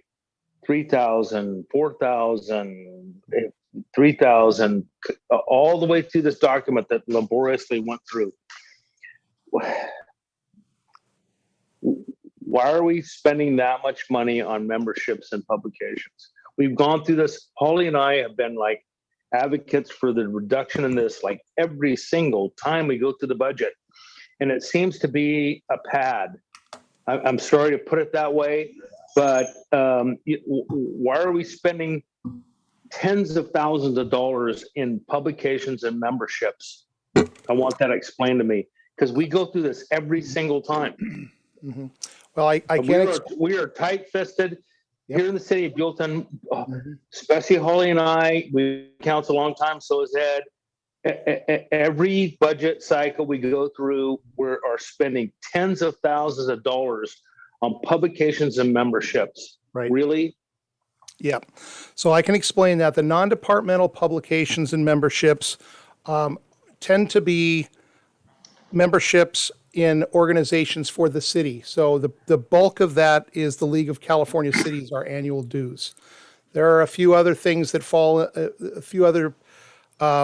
things that fall into that category, but by and large, they are citywide memberships. In other words, the city is joining those members as members. Should the city wish to leave its membership in the League of Cities, we can reduce that, or any of the other organizations. And I'm sure that Chanel can provide a list of all the organizations in the non-departmental. On the departmental, the memberships and publications there are a few of them that are geared toward the individual department. Most of the memberships and publications at the departmental level are geared toward professional memberships for the individual employees. So, for instance, planning department, you've got memberships in the American Planning Association. In the finance department, there are memberships in the the State Municipal Finance Officers Association. These are organizations that that provide support, professional development, and day-to-day resources for doing the jobs for those particular employees. In my experience, most cities will pay those memberships for the employees. Certainly not all of them. Ultimately, it's the city council's decision whether or not you want to do that. From my perspective as a city manager, from a professional development standpoint, I think that that's money well spent. But ultimately, the city council needs to make that determination as to how much, and how often that gets spent. Can you give us an example of, maybe other than professional development, the benefits specifically in this non-departmental, like what exactly is the benefit to being in these expensive memberships? What do we get that we couldn't otherwise have access to or do without this membership? The League of California, I'm sorry? Okay. No, go ahead. Okay. The League of California Cities, again, being probably the largest segment of this in the non-departmental department here, League of California Cities is tasked with representing cities as organizations in the legislature of the state. So it's essentially the city's lobbying arm. If there is legislation at the state level that impacts cities, how cities do business, what cities are being required to do by the state, what cities are being required to pay, the League of California Cities exists to represent those cities, or cities as a whole, and lobby the legislature to pass or reject legislation depending upon the interest that the cities have in that matter. The League is also instrumental in providing a number of different training programs, not simply for city staff members, but city council members. There's just a whole list of benefits that come from the League of California Cities, but it's a statewide organization, and the dues that the city pays go to funding a substantial staff that has a very noticeable presence in Sacramento.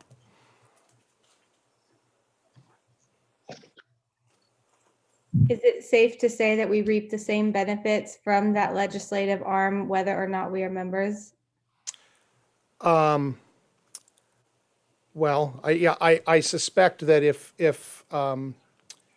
the city of Buellton were to not be a member of that organization, we may reap the same benefit. But if a large number of cities took the same position, we would certainly not reap that same benefit. I have to say, I've done a lot of training classes through the League of California Cities, and I've learned an awful lot from them. And if I have any questions about what other cities are doing, it's a wonderful opportunity. Not so much with these Zoom meetings, although it works there, but they get together quarterly and then once a year at an annual conference. And the ability to talk to other council members and mayors and to share ideas and to get input in my mind, and Dave's right. I mean, I spend so much time with my yellow highlighter. I have so much fun doing this. I know Chanel hates it that I do this, but this is one line item that I'm looking at non-departmental lines going down, and everything seems reasonable to me, including the membership to League of California Cities. Mayor, if I may interject here, and I agree with that. I think most of us have benefited from California League of Cities. So in order for me really to not have this in question in the future, if we can break that down to what it actually is, rather than just having a blanket membership and publications. And I know, sorry, it's putting more work on you. If we can really break that down to what that particular money is going to, say if we said it's California League of Cities, publications, education publications for each individual department, instead of rather just having a generic, because if you really look through all, and trust me, painstakingly went through all this and read it, gave me a headache. Rather than just saying a blanket, and it sounds nitpicky, memberships and publication. If we can break that down, Chanel, into what that money is going to, so if anybody, our constituents ever ask us, hey, how can we spend all this money on publications? To me sounds like, well, you're getting magazine subscriptions that show up at the office. You know what I'm saying? Mm-hmm. It's kind of just like a generic amount of money. And if you look at this particular line item that we're on page 96, where it says membership and publications, and your projection is $18,250. Well, how do you justify that? You see what I mean, Chanel? Yeah, so what we can do is on the narrative where it explains what they're due to, I can put in parentheses the amount to each of those. Or if it's easier, I do a footnote on that particular budget line item and put it below on the detail. Right. And Holly and I and Ed have been on this council for a long time. And in every budget cycle that comes up, this seems to be a question. And so if you said, funding for California League of Cities, membership to this, membership to that, it would more easily explain to not only us as council members, but if you have other people looking at this budget and say, really, you guys are spending almost $20,000 on membership and publication, which I don't really, I'm not opposed to it, because like Holly said, we go to these California League of Cities meetings, they are invaluable. We have learned so much information from those, but to justify it, please give us some more line item issues on that rather than just a generic. Yeah, well, what I can do for every department is I'll go ahead and do a footnote for that budget line item. I appreciate that very much. Okay, you're welcome. Yes, I'll bring that back next time. Thank you. Okay. So next one, we're looking at 6,800 contract services of 3,700, 377 for the following year.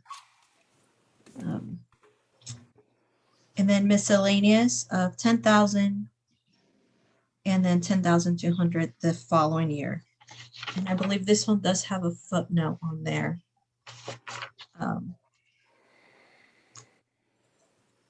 and it has to do with the CalPERS at the bottom of 128,897, 143,920. So this increase in CalPERS is the amount that is the general fund portion of the contribution for fiscal year 21-22 based on the valuation report that was published in August of 2021. And the same with the second year, that was the projected amount for 22-23. And then for the next one, miscellaneous recognition items, we've always budgeted $1,000, and that's what we're projecting. And then office supplies of 10,200, and then 10,004 for the following year. And postage, we're increasing that to 1,500 based on the current year, and then a 2% increase the following. Some of that has to do with postage increases.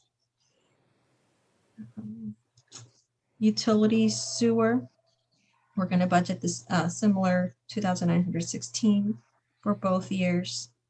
Utilities, water of 3,900 and a 2% increase the following year.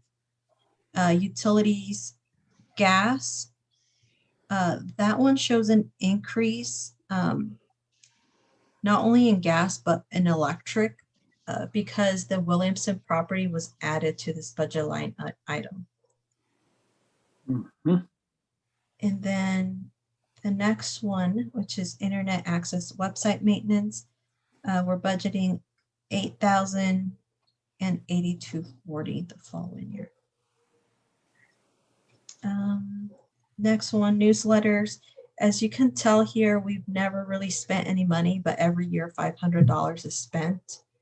But if council wants to remove it, we can remove it. That's just there in case something needs to be sent out citywide. We've never used it. I would just as soon take it out. Okay. Is that everybody's? Yeah, I agree. If we've never used it. Yeah, I agree with that. So we'll go ahead and remove that. Community organizational support. So this is support for all the nonprofits. At one of our prior meetings, City Council decided to provide 36,000 with a 2% increase the following year. So that's reflected here on the budget. The senior center support. So we have budgeted 68,826 and a 2% increase the following year. We've provided a little bit more than a 2% of what we're currently contributing of 66,300. The reason for this is because they've just had a lot more activity due to COVID, and we thought it was appropriate just to give them a little bit more than the 2%. And actually yeah, go ahead, Scott. Actually, the reason for more than 2% had to do with kind of combining a service that the city has provided to the senior center in recent years. I don't know how far back it goes. It goes well back before my time. But on once or twice a year, the city has been providing roll-off dumpster service to the senior center when they need it.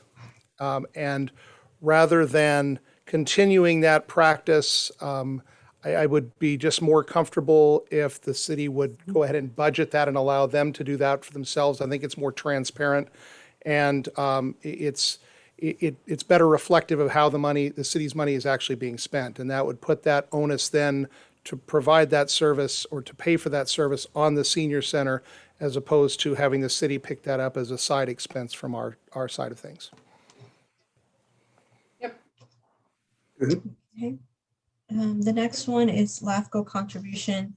That's budgeted at 1,500, just anticipating an increase from the prior year and a 2% increase 22-23.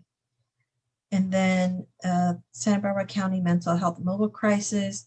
That's budgeted at 3,100, and the next year is a 2% increase projection. Telephone, 5640, and a 2% increase the following.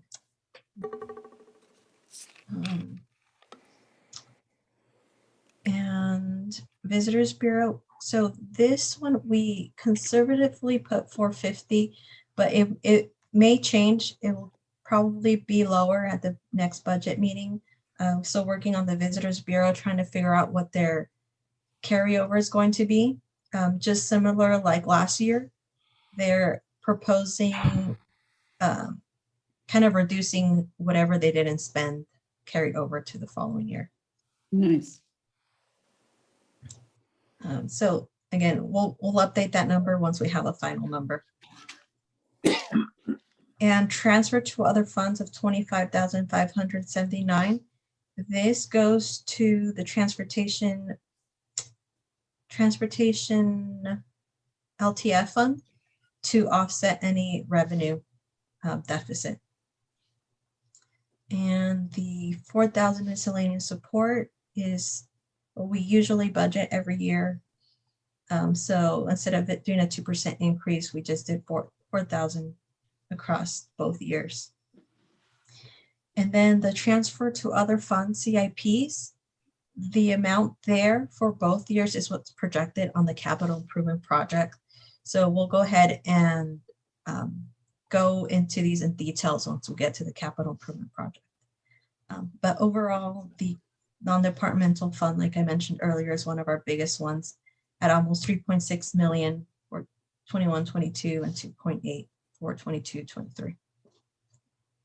So we can move on to finance, which is 420, and it starts on page 105.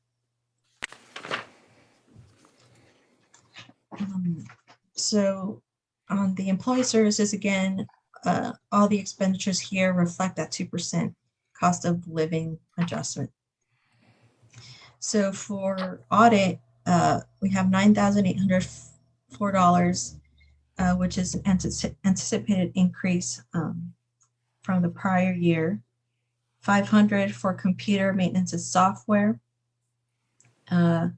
Membership and publications, $1,315, and next budget meeting, again, I'll have the footnote with what's included in there. Travel and training, we're leaving the 4,000 in there. And contract services, 12,852, and then a 2% increase the following year. Miscellaneous of 200 and the 2% the following year. Yeah, do you need the 200, Chanel? You've spent $48 and $50 in the last 2 years. I'm okay with doing 100 in case we need it. Okay, that'd be great. Thank you. Okay. You're welcome. You can tell what a great job city staff has done when I'm nitpicking a $200 item. A really good budget this year. Thank you. And then office supplies, budgeting 650, which is a little higher than we usually budget, 500, but it looks like we spent a little bit more, but I don't anticipate us spending that much. So that's why I went with 650 in case we need that. Mm-hmm. And office equipment, I have $500 in there because we are in need of a new printer or a scanner. And I have a $500 the second year in case we need something as well. Yeah, so we can move on to the next department, which is 501, public safety. So with the public safety department, right now the contract services for sheriff is still under negotiations. The proposed number here shows an increase of about 13% from the prior year. Again, once we receive an actual number, we'll go ahead and include it. The second year is reflecting a 3.5% increase. And city manager is going to be next week. You've got more talks with the county. Well, the discussions with the sheriff's department have not resulted in a contract at this point. We will have another discussion with them, yes, beginning next week is our hope. At this point, as Chanel noted, these numbers placed in here are simply placeholders. We don't know where they're going to fall. I wanted to give you something that might be realistic, but we just don't know where this is going to come out in the end. So I appreciate that. And Lieutenant Green, this has absolutely nothing to do with the work that the service that Buellton receives, because we are very, very happy with our protection that we get from the Santa Barbara Sheriff's Department. Thank you. Chanel, that's that 2.6 million number, right? That's that 13% increase, right? Okay. Yeah, overall, that's at 2.6. Okay, gotcha. So the next one, the contract services for fire department, we're expecting about a 4.75% increase. Is just based on the average increases the past 3 years. And then utilities, electric, 4,725 is what we usually budget. So we went ahead and left that, and especially because we're projecting a little under than a 2% the following year. And we're not, Now, but when we put the solar panels up in the parking lot with Engie, will that help provide any kind of electric utilities for the council chambers, for the library, for our sheriff's station, or not really? I don't know what it's going to power. Rose? That is going to power, provide the supplemental power to the water treatment plant. It won't be providing power to those facilities. Thank you. Okay, so we'll go ahead and move on to the next department, which is 510, the library. So we're keeping the proposed budget for the contract services the same at 193,729. It's anticipating the same for both years. The utilities, water, 3,200 and a 2% increase the following year. Utility gas, 500 and a 2% increase the following year. And utilities, electric, 2,500 and a 2% increase the following year. So not much change there. Then we'll move on to 511, which is the recreation department. Starts at page 120 with all the detail. Employee services reflects a 2% increase for full-time employees. The employee salary budget includes the most current hourly employee wages.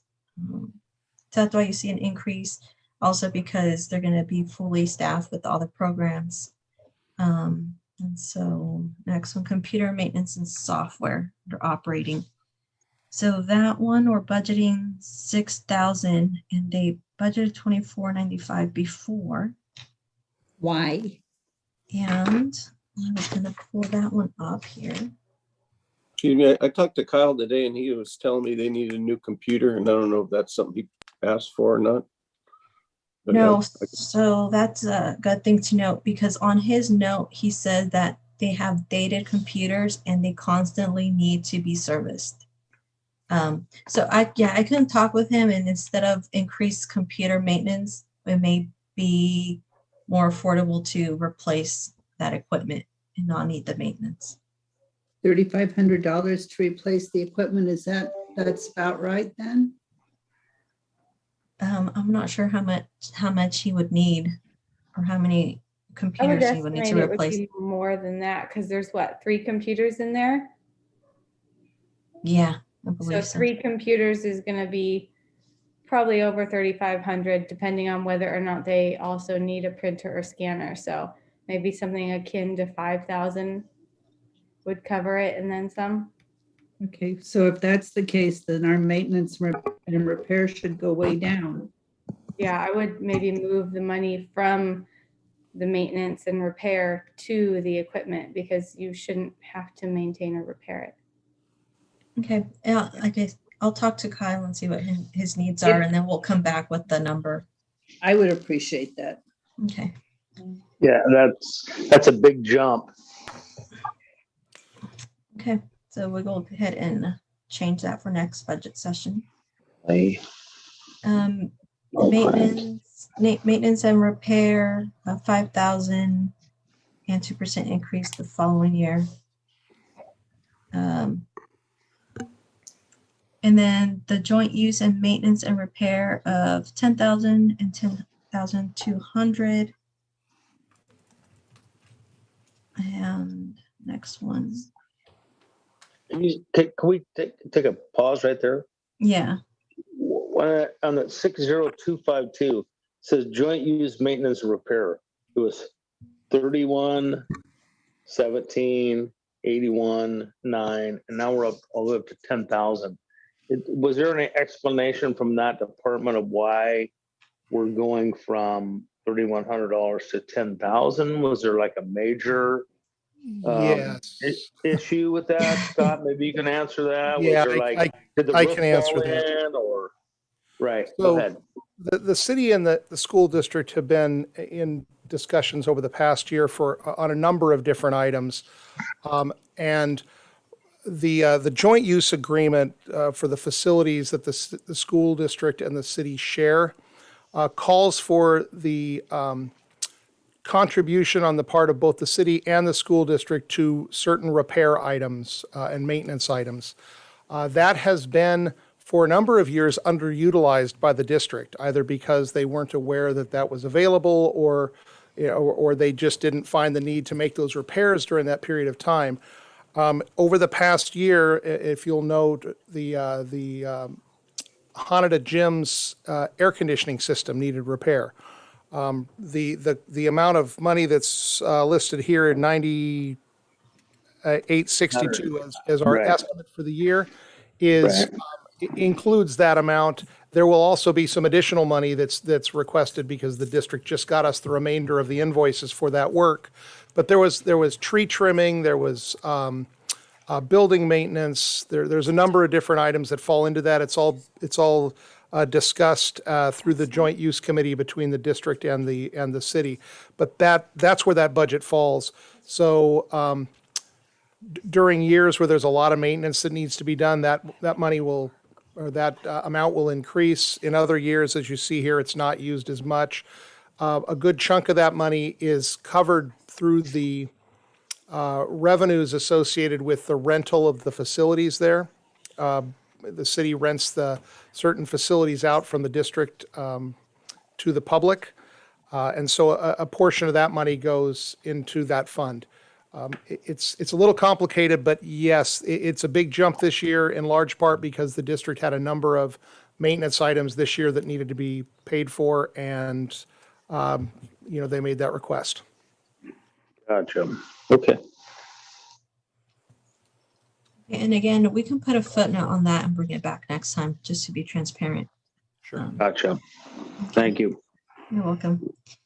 And maintenance vehicles, so that dropped down to $5,000, % increase the following year. Equipment rental, budgeting $1,700 for both years. That is the rental for the printer. Advertising, $7,000 and 2% the following year. Contract services, budgeting $35,000 first year and 2% increase the following year. And miscellaneous, here we're budgeting $5,500, and you can see it's a jump from the previous budgeted amount. And what's included here in miscellaneous is actually merchant fees from the online portal for the rec center. And that has increased. And I actually put a footnote down here that includes about $4,500 in merchant fees associated with the recreation center. So that was a huge increase. And again, it just has to do with, there was just a lot more online presence, and that's what we expect moving forward. Office supplies, budgeting 2,000 and a 2% increase the following year. Fuel vehicles, 9,091 the following year. Well, Chanel, can I stop you right there? Yeah. Well, with the current conditions, I think that we unfortunately should probably bump that up. You know, you look at fuel prices right now nationwide, that $9,000 is probably not going to cut it. What number are we thinking of? That's Well, I'm 280. Scott, go ahead. Yeah. If I might suggest, we are still, I agree, our fuel prices are trending upward right now. But we're still kind of at the tail end of this pandemic. We don't really know when, if at this point, we don't know when our recreation programs are going to go back to normal. I suspect they may not for several months into the next fiscal year. So this amount we have right now may be adequate for that if there's a delayed return to normalcy there during that period. And then if it goes faster than that, we can return to the city council, and make that request. But if you're more comfortable doing it right now, we can do that. Sure. Yeah, let's bring it back at a later date. Okay. So we'll move on to the next item, which is telephone and internet. We're budgeting the same as the previous year of 3,500 and a 2% increase the following year. Rec program trips. So these are our expenditures related to trips. We're budgeting 8,000, 8160 the second year. Recreation program expenditures, the same as previous years of 60,000 and a 2% increase the following year. And so for arts and culture, this is up to city council, but we put in 50,000 for both years. If you want to continue to fund the arts and culture committee, but it's up to city council whether or not they want to continue that or change the amount. I think it's a very successful program. Okay. So I'd like to keep it. Okay, we'll go ahead and keep it in there. And then we're budgeting $3,000 for rec 50/50 for both years. And for the office equipment, we'll come back with the number there to see how much it would cost. And I pulled up the notes. There's actually 2 aging computers that need replacement. Okay, so we'll go ahead and move on to the next department, which is 5550 Public Works Street Lights. So for this one's pretty easy, 65,000 for both years. It's been the amount that we've been budgeting every single year. Excuse me, Chanel, what page is that? Page 125.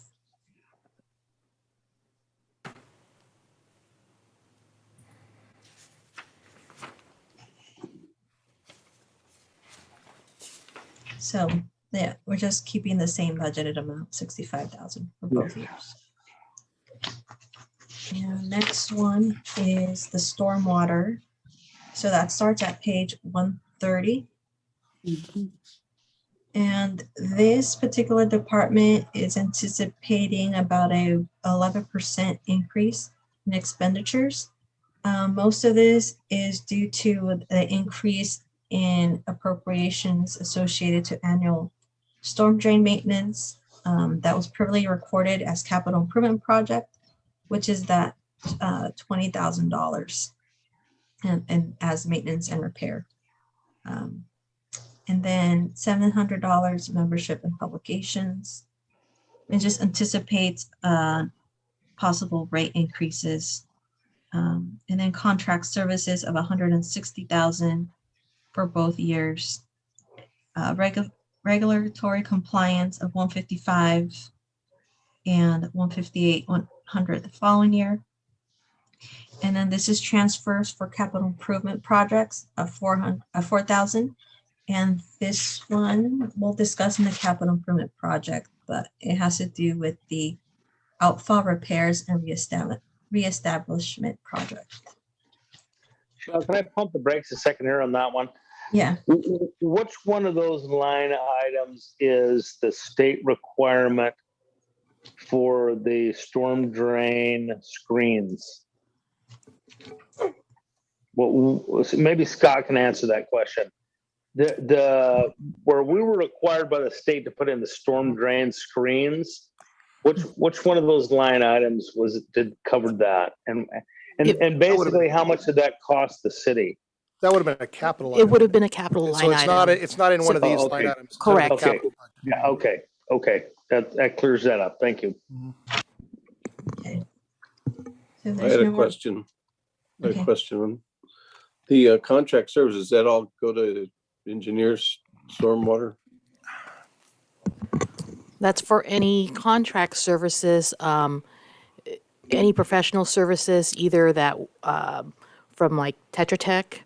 Also, if we go into, like an MOU with the county and other agencies for regional type work, it would Cleaning? count towards their Is that, contract services. Do we have contract services for cleaning, for vacuuming storm drains, that sort of thing? No, that's under maintenance and repair. Oh, okay. Right. What about scoping? The CCTV, oh, no, we don't do That's that. different. That's That's sewers, different sorry. Yeah.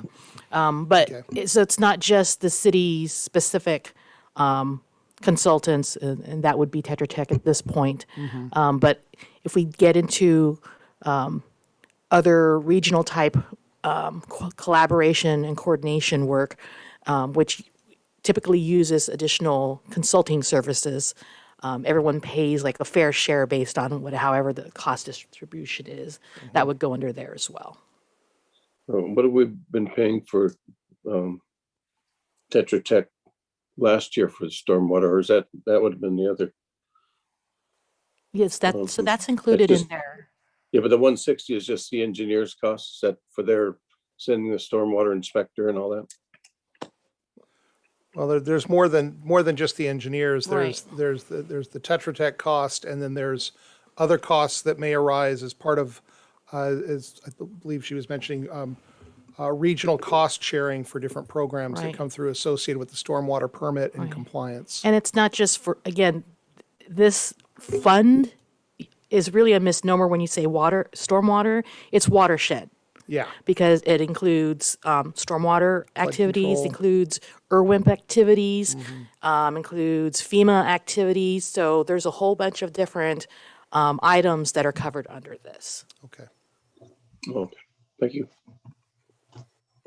Okay, we'll go ahead and move on to the next department, which is 552 Public Works Parks. So this particular budget had about a 22.5% increase.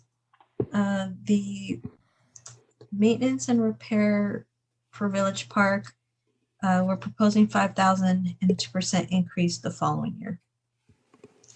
The Avenue of Flags medium is 10,000 and a 2% increase the following year. For the golf course, we're budgeting 20,000 and 2% increase the following year. For Oak Park, 10,000, 2% following year. Chanel, can I stop you right there? Yeah, So in 1920, on that golf course maintenance, the actual cost was $6,495, and the budget was 20,000, and then the estimate's 6, and then we're looking at 21, 22 at 20,000 and 20,400. Why such a big jump? that's in case we need it. Because sometimes the repairs could be expensive. Like if you see 1819, it was over $50,000 that particular year. Right, and there's been a lot of large repairs that, at that location, for example, the hillside repairs and revegetation, the irrigation repairs, mainline irrigation repairs that we've had to cover in the past for it. So we had bumped it up, the estimate, to 20,000 to try to anticipate some of those repairs, and if they don't show up, then obviously the money's is still there and just roll it over for the next year. Right. So I think some of us on this council are not really fans of padding, so to speak. How about we bump that down to 10,000? Because that 50, in my mind, probably what Rose just said, what all those costs came out of that 50,000. And you really, if you had to make all those repairs in that particular actual 18-19 figure, those repairs probably won't have to be repeated, because in the 19-20, we were only at 6,000. So how about we just bump that down to 10? If you do need some more money for that, you can always come back to the council and ask for that. That would be fine. Okay. I do remember with the 50,000 and 18-19, didn't we, almost the entire clubhouse got redone? Yes, Right. we had a Issues, lot we of had- roof and building repairs. There was we had the heavy storms that year that just flooded everything. Right. So let's just knock 10 off of that and I'll be happy. That'd be fine. Okay. Okay.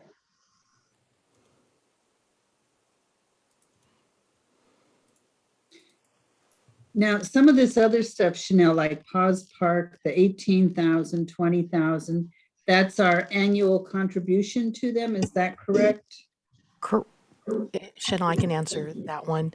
So for this fiscal year, Pause had requested 18,000 for their operations and maintenance.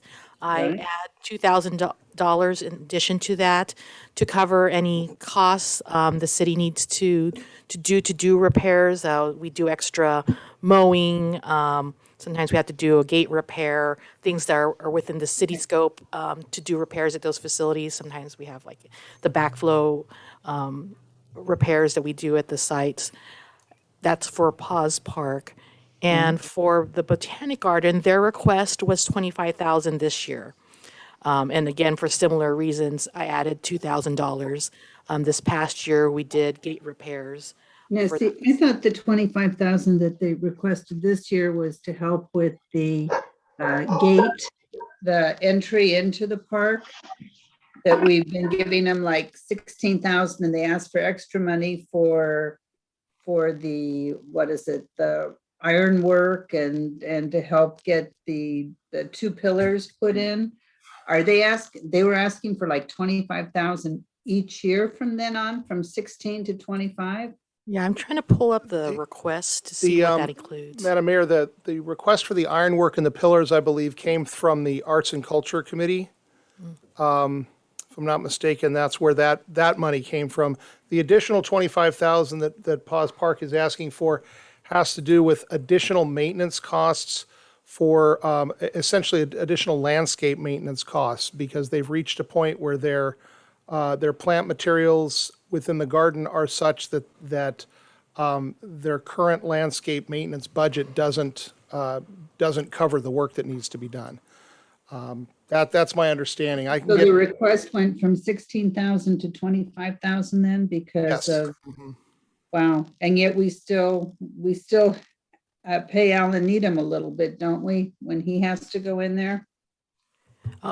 If there's a main irrigation line that goes to there, yes, there's things that we do cover.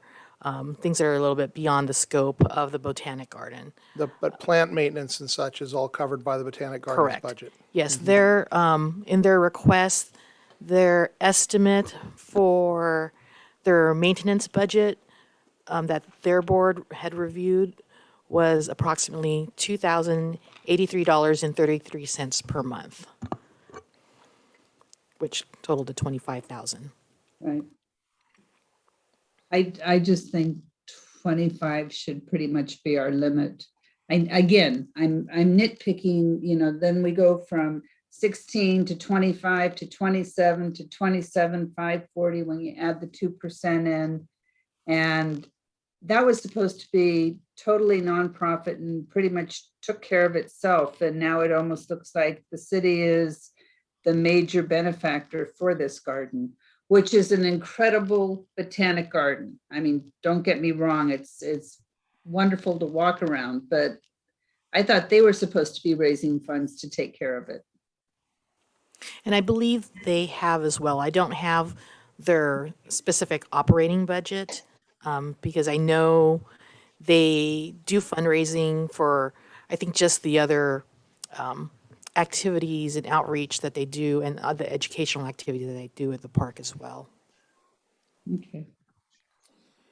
So do you guys want to leave it at the 27 and 27,540 or just leave it at 25,000? I would do the 27 just because of the benefit for the.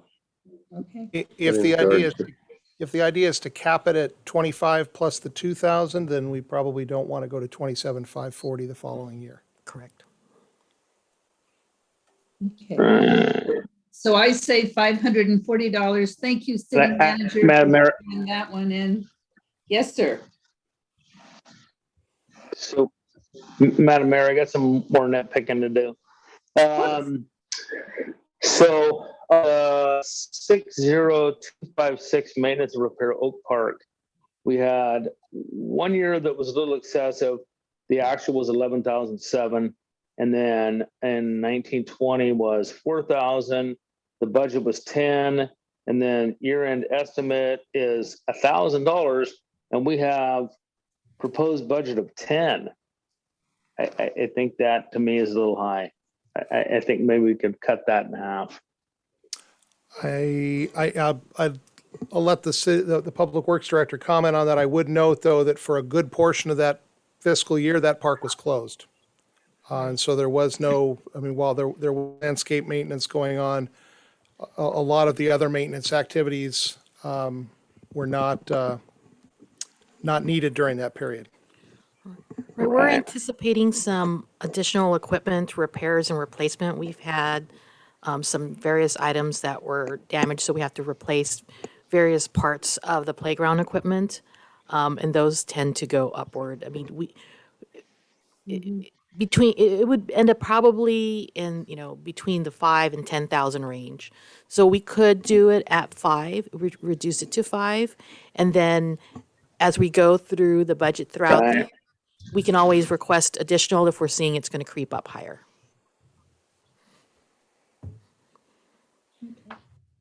I just had a question on that. But about how old is that playground? It's pretty old, isn't it? Was it 2003 or 2000 when it was? I don't know if anybody else is getting what I'm getting. Anybody else getting it? Can't hear you, Dave. Yeah, I was just making a note that the equipment's pretty old, and it seems like it would be due for some repair. That was my comment.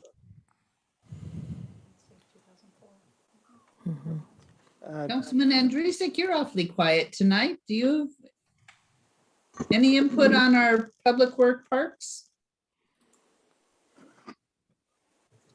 They're maintained. I'm just glad we haven't had major vandalism as we've had in years past. I think maybe the cameras, city manager may want to discuss, or Rose Public Works could speak to the absence of vandalism because of the corrective act. The presence of the cameras, I think, is probably paying a dividend to us. We actually have had reduced number of incidents since we've installed them, most notably at Village Park. Okay. No, I think that was money well spent and timely. We're benefiting from it. But I don't want someone to say, well, we'll fix that next Friday night.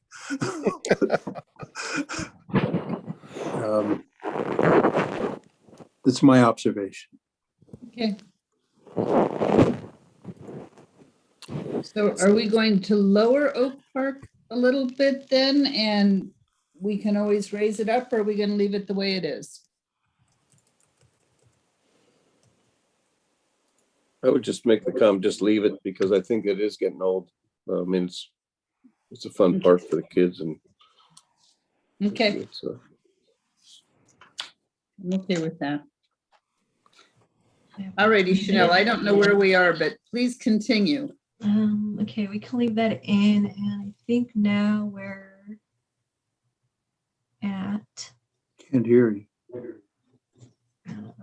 I think we skipped over Riverview Park.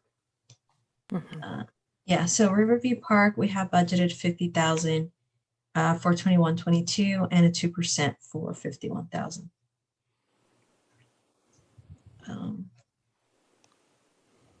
So there's no changes there. We can go ahead and move on to the next one. Okay. And so contract services, this one's 21-22 for 215,685, and the following year 2019 999. And for chemicals, I can defer this one to Rose afterward, but we have not spent anything on there, but we have 250. Right. Yeah. I believe in the past, historically, the city did a little bit more of the landscape maintenance. So we were purchasing additional herbicides or pesticides that would be applied to the park. But right now, all of that is being handled through Valley Gardener. So we've just budgeted 250 for a need, but that's something that we can reduce or remove at council's desire. Well, if Valley Gardener is taking care of it, then it probably could be removed at this point. Yeah, you can remove it then. Next one, small equipment. We're budgeting 500 and 2% increase the following year. And operational supplies, budgeting 4,500 first year and a 2% increase the following year.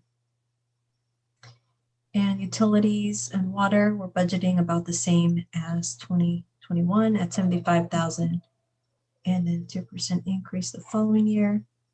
And with the utilities electric, we're budgeting 6,000 and 6,120 the following year. Madam Mayor, Yes. I just heard from Councilman King. He's trying to hop back on, but said if perhaps we could take a short break to give him a chance to do so, he would be appreciative. Maybe That would be wonderful. Yeah, I saw his screen lock out before. It's 8:43 right now. We'll reconvene. We'll take a real short break and we'll reconvene at 8:50. Give everybody Sounds good, ma'am. I'll 7 let him minutes. know. Yeah, that works. Thank you very much.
We're on.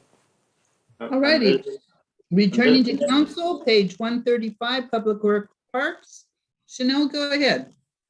Wait, I'm busy nitpicking. I think that the last thing I heard was something from Rose about Oak Park when we have a year-end estimate of $1,333 and the proposed budget is $10,000. That's a little perplexing to me. Because I know in 18-19 we had some extra expenditures. It was 11,759, and then the actual was 1920 was 4,700, and then the budget was 10.2, and then your estimate is 1,300, and we've got a $10,000. So Rose, I think, was in the middle of explaining why that number of 10,000 was appropriate. Right. Because the playground equipment is getting old and brittle, so there are more parts that are breaking with sun damage. So they're rather pricey pieces. Right. So those costs I anticipate, being in the little over 5,000 range once we get through it. We still have to also fill the playground fill area. That hasn't been completed in a few years, so that needs to be taken care of as well. So there's various items in Oak Park that need to be addressed. So that's why we had left it at 10,000. And then Councilmember Sanchez had recommended that we leave it at 10,000 due to the age of the park. Gotcha. And then past that, we moved down to the chemicals, and council agreed to remove that, the $250 and reduce it to zero, since Valley Gardner is covering all the chemical costs under their contract. Okay, so when the nitpicking gods knocked me off, I had a question also about the 1920 actuals on Paws Park, because that was pretty much closed for the entire pandemic. And it was $18,074. Was that just regular maintenance and upkeep for that? So under Paws and Botanic Garden, those costs are almost all inclusive of the maintenance costs and operations costs for those nonprofit groups that run those facilities. So they still had to mow, they still had to irrigate and do those activities. And Right. we don't pay that based upon the work that they do. We pay a budgeted amount every year, whether Correct. they do that work or not. So Yes. Gotcha. and Now, yeah. I had a question about, and I kind of missed all that. It was kind of going haywire on me. But the Botanic Gardens, didn't Holly have a question about that Botanic Gardens and why we're paying $27K for that? Was that you, Holly, when everything kind of went haywire? Right. And that was due to increase of their maintenance costs, because of the age and all the maturity of all the vegetation there. And their estimate was just over $2,000 per month for the maintenance alone. And Holly did have a question regarding additional fundraising activities that they do, and I know a lot of it goes towards all the outreach and educational facilities that they do at the park as well. Right. Because looking at the numbers here, the 1920 actuals were $14K, and that may have been because of shutdown, but it's gone up $13,000. Okay, but Dave, they decided to keep the 22-23 proposed budget at 27,000. So they took the 540 off there. Okay. All right.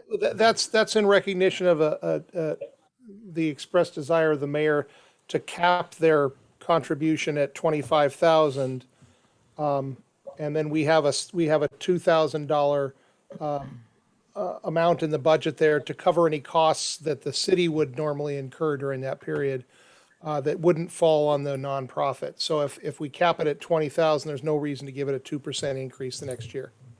Gotcha. Okay, I'll go with that. Okay, proceed.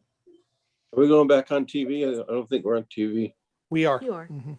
Okay, I have the TV off. I'm sorry. Okay, so we had talked about or the contract services before at 215,685, and then second year 219,999. And then we're removing the 250 for chemicals and removing the 255. So for small equipment, we're budgeting $500 and a 2% increase the following year. And the next one, operational supplies, 4,500, 21-22, and a 2% increase the following year. And the utilities, water, 7,500, and a 2% increase the following year. And electric utilities, 6,000, and a 2% increase the following year. And Can I make a pause? Chanel, can I make a pause there? Yeah. On that line item on water, you have that at 75,000. Is that a, yes, 75,000. okay, okay. That includes the golf, that's for the golf course, all of our parks. It's, you know, it is what it is. Yes. And then equipment down below in minor capital of 5,000 for both years, and $2,000 under improvement.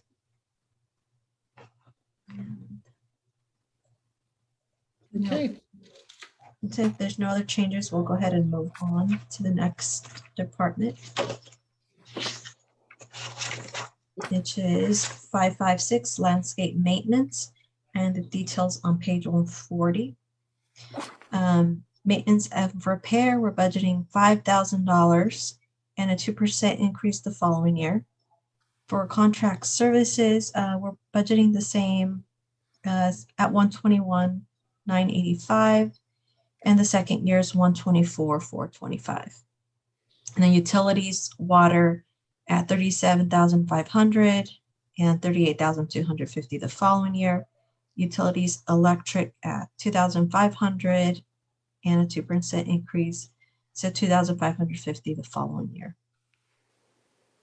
Okay, now the contract services is our contract with Valley Gardner, and I believe this year we're planning on putting out an RFP. We're discussing an RFP Yes. for contract.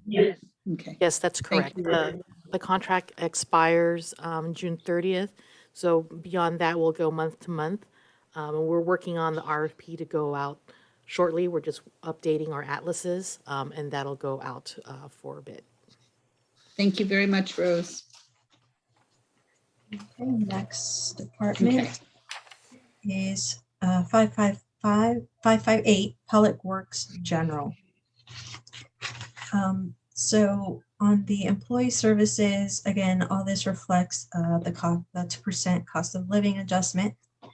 And so looking at operating maintenance, proposed budget for 21-22 for a laundry uniform is 1,000 and 2% increase the following year.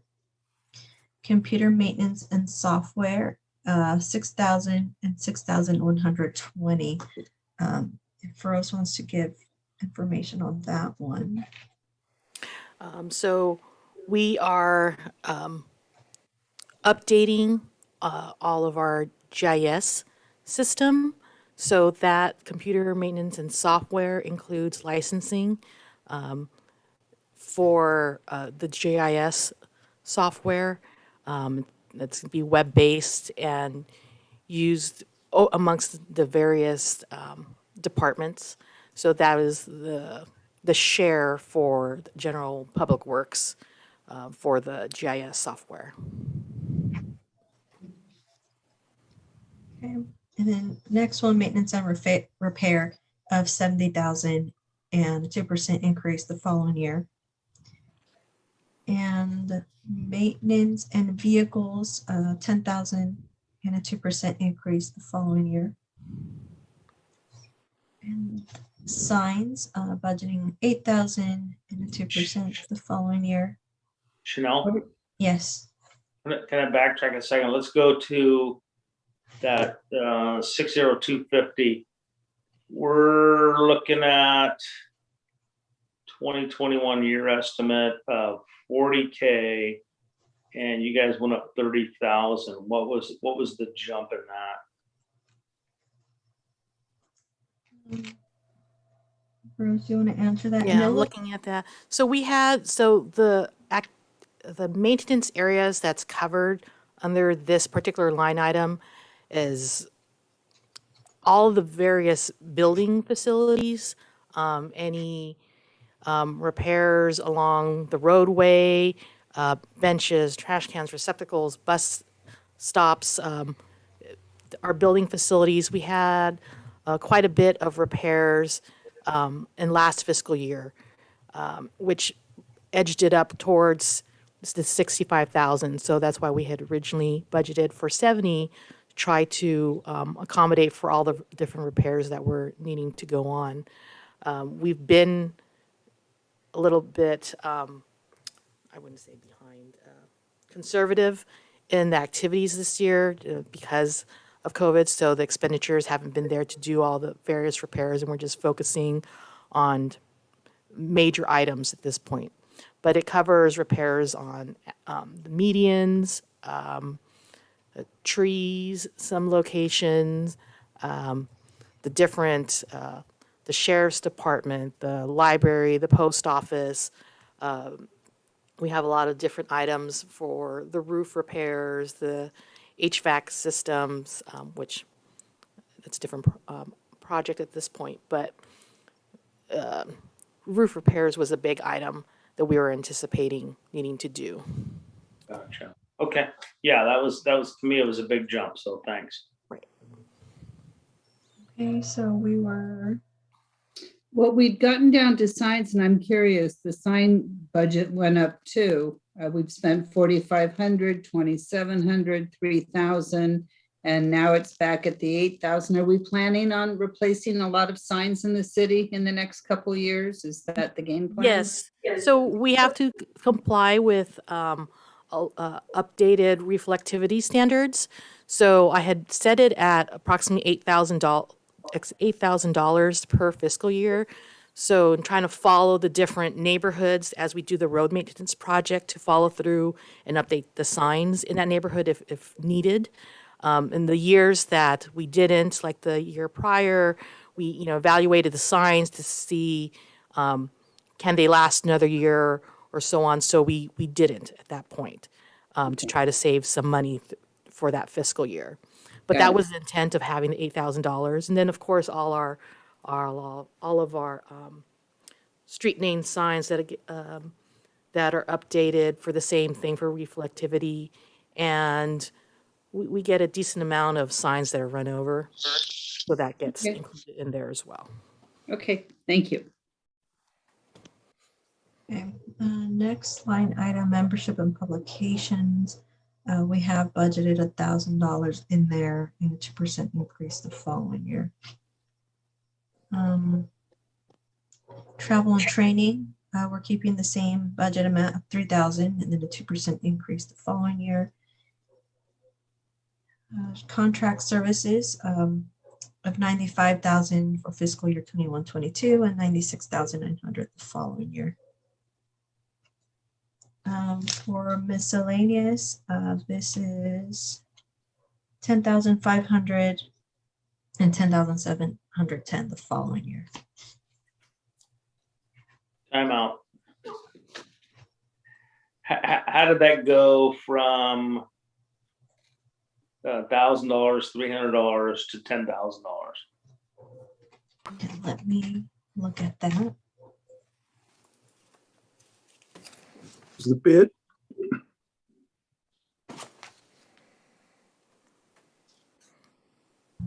me a second here.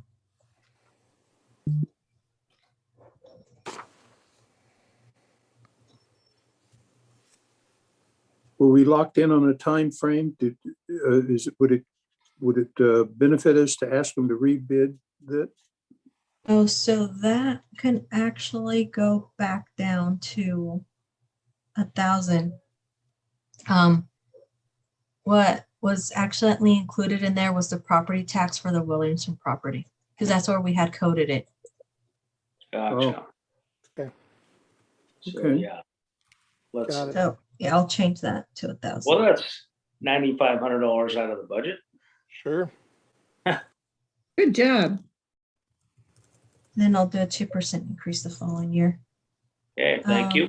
You're welcome. Good job. So tools budgeted at 2,000 and a 2% increase the following year. Rose, do you Don't really worry. need, do you really need the 2,000, Rose? We can reduce that. That is fine. Okay, cut it to 1,000.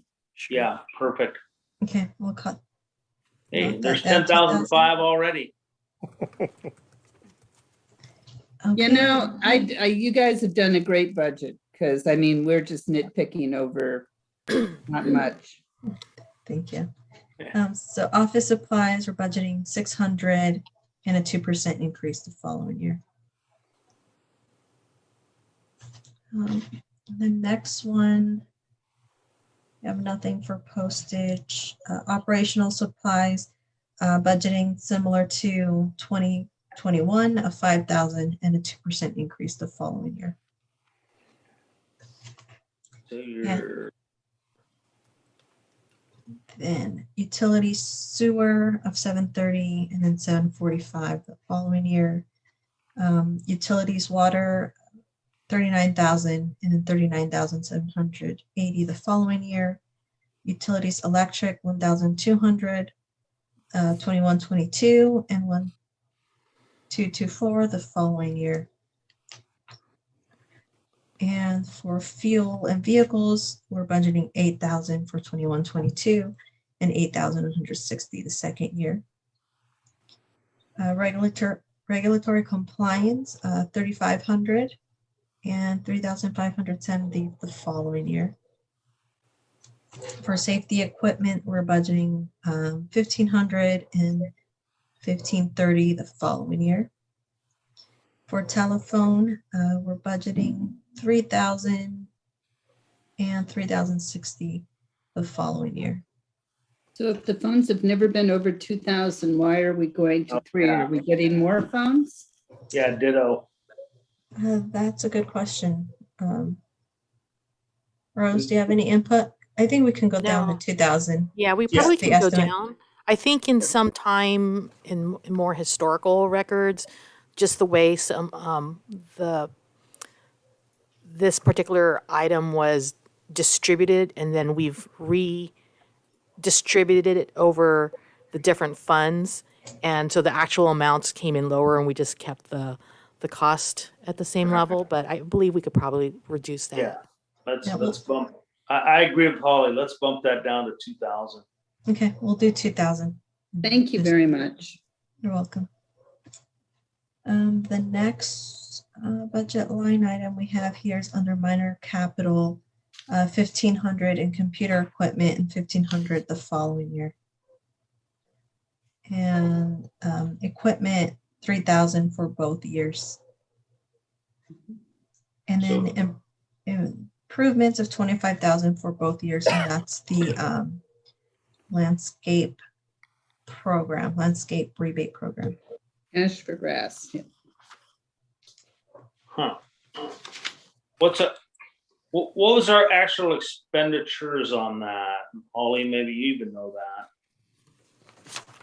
that. Right now, year to date, let me look it up. We're estimating 14,500. I can give you the actual amount. We usually roll money over, Dave, but we keep hoping that we'll get enough people to actually spend that kind of money to beautify the community.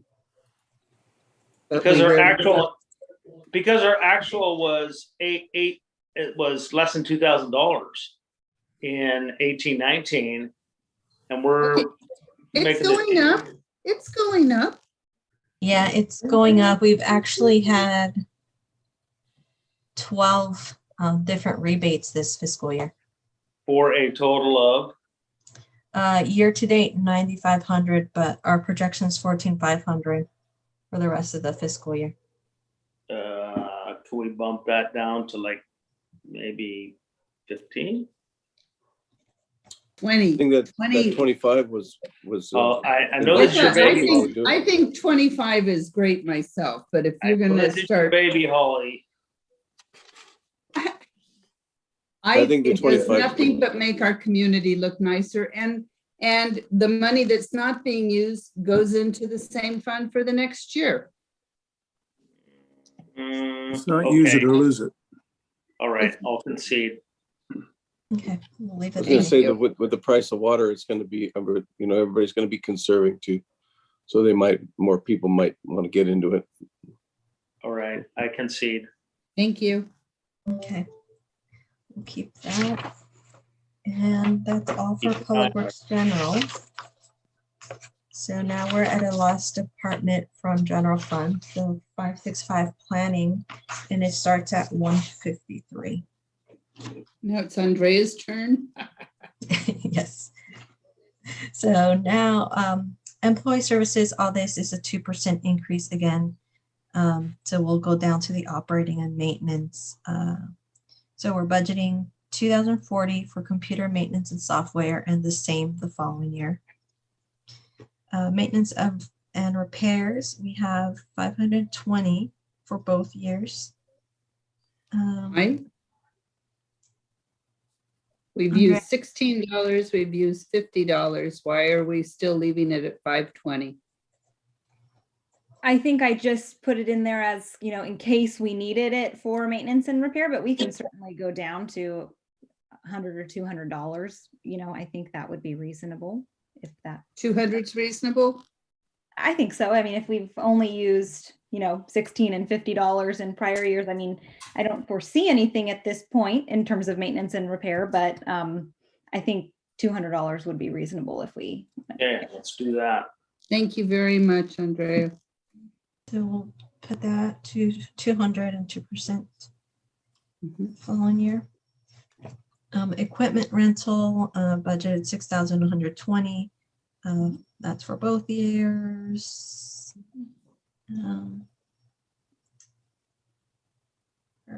Just lost my place. Advertising legal, 2,000 for both years.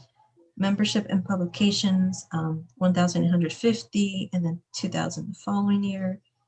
Travel and training, 5,200 both years. Whoa. Pump the brakes on that one. Your actual was less than 3,000, but you're asking for 5,200. That's because there was really nothing going on for 2021 because That's of called COVID. Yeah. And there was one less employee in planning in 1819. Okay. So that's why it's at 5,200, assuming It's always everybody's good. going to go. Right. Always good to question, Dave, but yeah. Well, that's why we have money in the bank. And so the next one, contract services of 204,525 and 20,000 the following year. You see there's a footnote below, and if you have any questions, Andrea can answer. But the majority of that is rollovers from current contract with Rabat, Rincon Consultants, Crane, with Metro Ventures in there. So Andrea, you're comfortable with the 20,000 for the 2022-23 budget? Yeah, so the reason that it's 204,525 for the first of the two fiscal years and then only 20,000 the second is because we anticipate to have the land use and circulation element update completed in the by the time we get to the second fiscal year. So we won't be hopefully those contracts will be completed and the funds will be expended in that first fiscal year. So and then same thing with the contract with Metro Ventures. The contract is through March of 2022. So that would be taken off of the budget at that time as well. So yes. If I may, Madam Mayor, Andrea, do you anticipate the need for contract services to handle the housing element update the following year? Yes, and that is actually a separate line item. We've separated it out. So I know Chanel hasn't gotten to that line item yet, but there's the leap and The leap and reap, it's all covered under that? That's Okay. correct. Mhm. Yep. Okay. Okay. So moving on to the next one, which was kind of briefly mentioned, the two items 6815 and 820 is to record expenditures associated with the LEAP and REAP grant. So 32,500 for both years and 63,397 for both years as well. So contract services engineering, it's 5,800 the first year, and we're keeping that the same the second year. Miscellaneous here, it's 1,100 for both years. Office supplies, 2,000 for both years. And again, this one can be reevaluated if needed. Postage of $25 for both years, utilities electric 3,200 and 3,264 the following year, telephone 6,240 and 6,365 the following year. Let's see here. Office furniture 500 for both years and computer equipment for both years. Have any questions on any of these? Nope, keep going. Okay. So we'll Moving keep on to going page now. 161. Yeah, so now we're in the wastewater fund. So again, salaries all have the 2% increase, and the hourly employee, so 500, 300, it includes a part-time chief plant operator. The chief plant operator is expected to work 20 hours per week at an hourly rate of $40. And then Can you hold on a second? Why are we not budgeting for a full time for just that 21-22 budget proposal? Is there a Rose could probably answer that. What's the catalyst for that? I'd be happy to jump in on this. Go ahead. The rationale for that is right now, currently, we're paying a consulting firm to handle our chief plant operator duties. And that consulting firm tends to be a little on the expensive side. We had a couple of choices. One, we could have gone out for recruitment on the chief plant operator, but given the lack of responses we've gotten on recruitments recently for the lower level positions at the wastewater plant, we weren't convinced we were going to get a decent recruitment pool out of that. Instead, we found someone with the required certifications who was willing to join the city staff on a part-time basis and cover the required duties of the chief plant operator, which would allow us to recruit lower-level employees and essentially grow that department, take new employees and train them to function not only with our particular equipment at the wastewater plant, but also to train them to cross-train them to get water certification, to train them to be able to handle multiple duties within our utilities environment. If we were to have gone out and hired a full-time chief plant operator right now, assuming we could have found one, it's my opinion we would have lost an opportunity to develop some of the existing staff and talent we have right now. So that was the rationale for that. We expect that to last about one fiscal year. At which time it's our hope that we would have staff members, at least one staff member who's currently on staff who'd be certified and able to take the position of chief plant operator. And if that's not the case, we can again look at a recruitment for a full-time position if that's what's needed. Gotcha. In the One- event we drop a considerable amount of expense by moving from the consulting firm to a part-time employee. Gotcha. Well, one could only hope the gravy train of free money will halt by then. Okay. Yeah, I had a Thank you. question. What is the grade of your up and coming CPO? What is his grade now? Well, What we is- what actually is- have two staff members currently in the wastewater department. One is a grade 1 certification, one is a grade 2 certification. So someone would have to get a grade 3 certification. Grade 3 certification will be required for the chief plant operator position. So your grade 1, that could be a grade 3 operator within 18 months. I assume so. I'm not. Right, we believe so. We- They are working to take the test for their grade 2 in short term. And then they're also taking additional courses to help add to the time requirements and needs for the future licenses. So we believe that can happen. If they don't get a grade 3 certification, then we will have waited for that much time. Well, we I'm just saying would. that it's not something that you can just count on by the time. It's something you have to be certified. No, absolutely. The test. The certification has to take place, and we're in a position right now where we're able to operate at a reduced cost because we've got a part-time plant operator. If it becomes apparent that we don't have somebody on staff who can achieve that grade 3 certification, we can then go out and recruit for a chief plant operator at that point, and see what we can come up with. But right now, the research that we've done indicates very few grade 3 operators that live in this area. And even with the increased salary that the city council approved here recently, it's unlikely we'd be able to draw someone to the area who doesn't currently live here.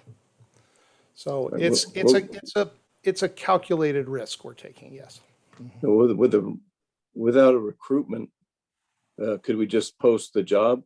I don't think waiting for a possible inductee to come is the way to go. But I don't know if that's a personnel item or something in the budget, but you're planning on having a CPO, which is going to work half the time. So you have less man hours. That's what I'm saying. Right, yeah, we would have less man hours, fewer man hours. The CPO would be essentially undertaking only the CPO duties as opposed to a full-time CPO that would be expected to cover a broader range of functions. Right, but you, without a recruitment and expense, wouldn't you just post the job? Because we are looking for a CPO. To not post the job when we have the job available, I think is to me isn't good planning. Well, I don't know we could simply post the job. We actually need to, if we're going to hire someone, we need to have a formal recruitment for the position. It's not something we can just leave up on the board and say, hey, come in and apply. We need to hold a formal recruitment so that, it's a transparency issue. You need to make sure that everyone has an equal opportunity to apply for that position who would want it. And so you open that recruitment up, you leave it open for a period of time, and you close it. And that makes sure everyone has an equal opportunity to apply during that period. So we can do that. The thought at this point, though, is the concern I have is that if we do that right now, we risk losing some of our lower level staff that we're in the process of developing, in favor of attempting to recruit someone that it doesn't appear that we're going to find a whole lot of applicants for. But that's why I said it's a calculated risk.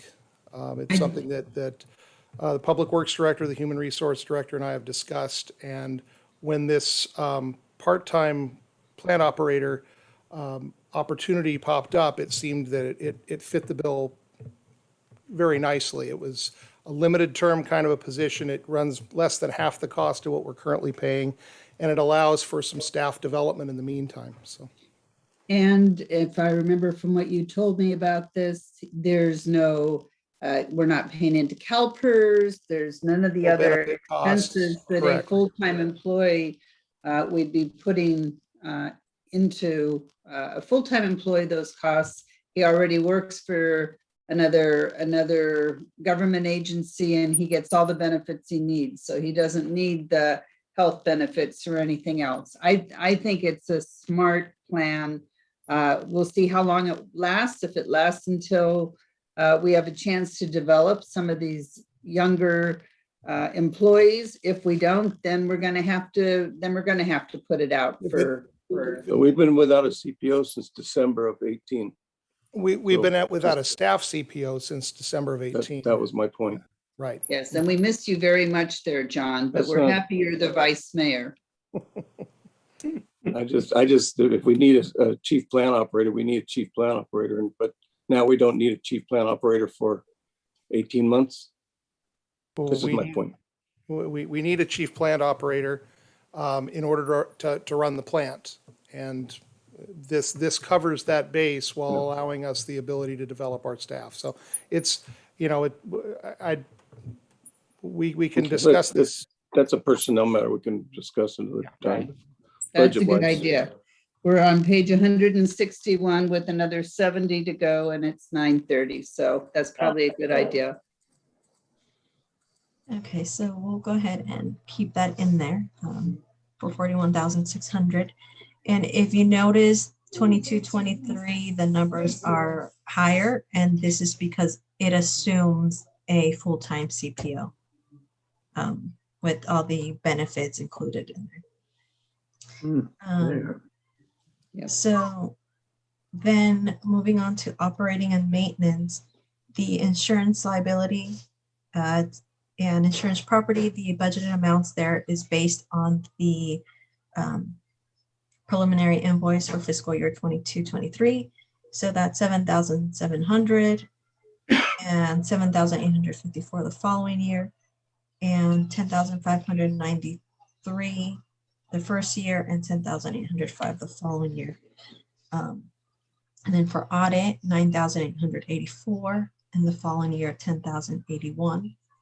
For laundry uniform, 1,100 and a 2% increase the following year. For computer maintenance and software, 14,325 and 15,862 the following year. And like I mentioned earlier, when we're reviewing non-departmental, included in here as well as other software programs is the addition of AstroGov labor costing module. And the next one is maintenance and repair for 75,000 the first year and 76,500 the following. Why is that one so much higher from the 48,000, the 44,000, the 52,000? Are we expecting any additional maintenance and repair that's out of the norm? Yeah, we could probably reduce that. I was anticipating additional repairs that we were planning on doing just a lot more with replacements of valves and different but parts in the distribution system and at the water treatment plants. But at this point, we can reduce that to 50,000 if council is 60,000 reasonable? That would be fine. Like again, this is one of those line items that we could monitor, and at mid-year if we're climbing just based on a lot of the repairs that pop up over the winter, then we can come back to council. Okay, so we'll make it 60. Well, I like Rose's recommendation of going back down to 50 because we've never gone over 50 in the last few cycles. Okay. I'm Well, I'd be no, happy. the year-end estimate right now is 52,286. Go to that number then. Rose, is 55,000 reasonable to you? Yes, That's called compromise. Okay. Okay. We'll do I'm 55. happy. Okay. Thank you, Rose. Thank you, Rose. you guys. And so we'll move on to maintenance and vehicles of 8,000 for 21-22 and 8,160 the following. Okay, next one, membership and publication. We're proposing 1,500 and 2% increase the following year at 1,530.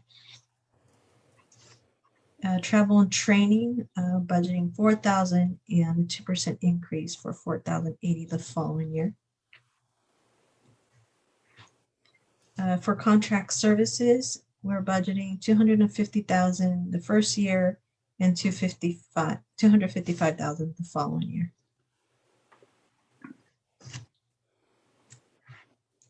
Contract services engineering, we're budgeting 50,000 and 51,000 the following year. And for miscellaneous, 10,000 proposed budget for 21-22 and 10,200 the following year.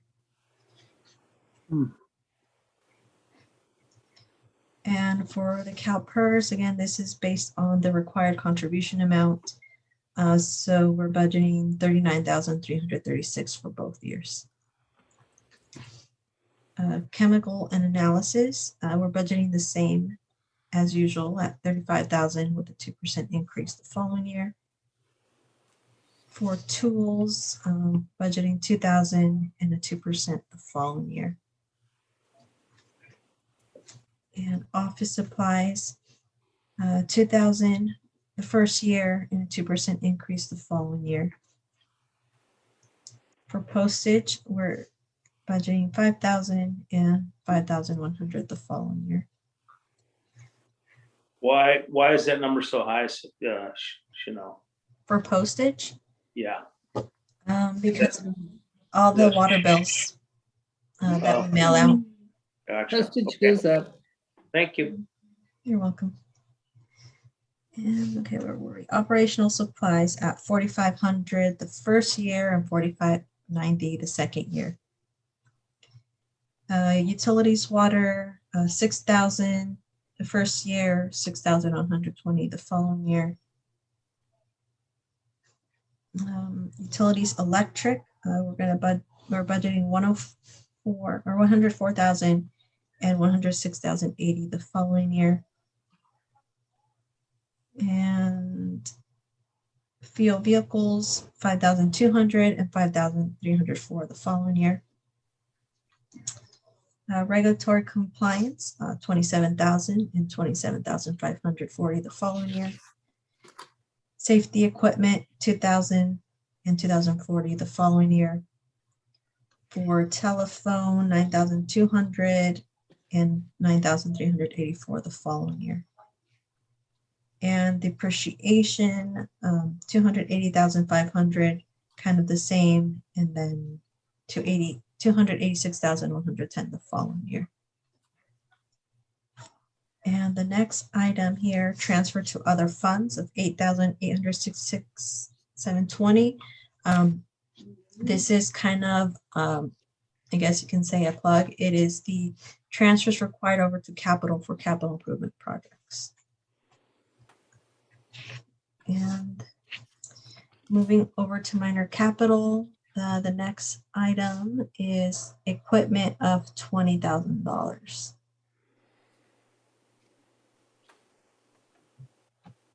Is there any questions on that? No, the description you gave was very good, that they're doing acquisition of equipment for the wastewater plant. So, I mean, it sounds like it must be something that it needs. Okay. So moving on to Fund 006 wastewater capital. So this is page 169. For depreciation, the proposed budget is 36,000, and then the following is 36,720. And transfer to other funds for CIP, 850,000 for both years. And we're going to go over in detail later on. But this is for sewer line replacement, wastewater treatment plant facilities maintenance, and sewer line replacement. Okay, next is Fund 020 Water Fund. That starts on page 174. So in employee services, this is all it reflects the 2% COLA, full-time employees. So operating and maintenance, insurance liability for 7,700 and 7,854 the following year. Insurance property, 10,593 and 10,805. 9,211 for an audit. For the audit, 9,395 the following year. Laundry and uniforms, 1,000 and 1,020 the following year. Computer maintenance and software for 17,825, and the second year 19,432. Is that part of the new program? Yeah, that's also including the new labor costing module. Okay. And then the next one here is maintenance and repair. So we are projecting 65,000 and 66,300 the following year. Maintenance and vehicles, estimating 6,100 and 6,222 the following year. Membership and publications, budgeting 3,000 and 3,060 the following year. Do you need that, Rose? Would 2,000 do it? For membership and publication, are there new memberships, new publications? Yeah, I would like to request to keep that at 3,000 because a lot of the water memberships is individual. And as we're encouraging staff to get their certifications, and they'll need the professional membership to help support that, that'll increase the costs on that. All righty, thank you. Okay, moving on to travel and training, budgeting 6,000 and 6,120 the following year. Contract services, 85,000 the first year, 86,700 the following.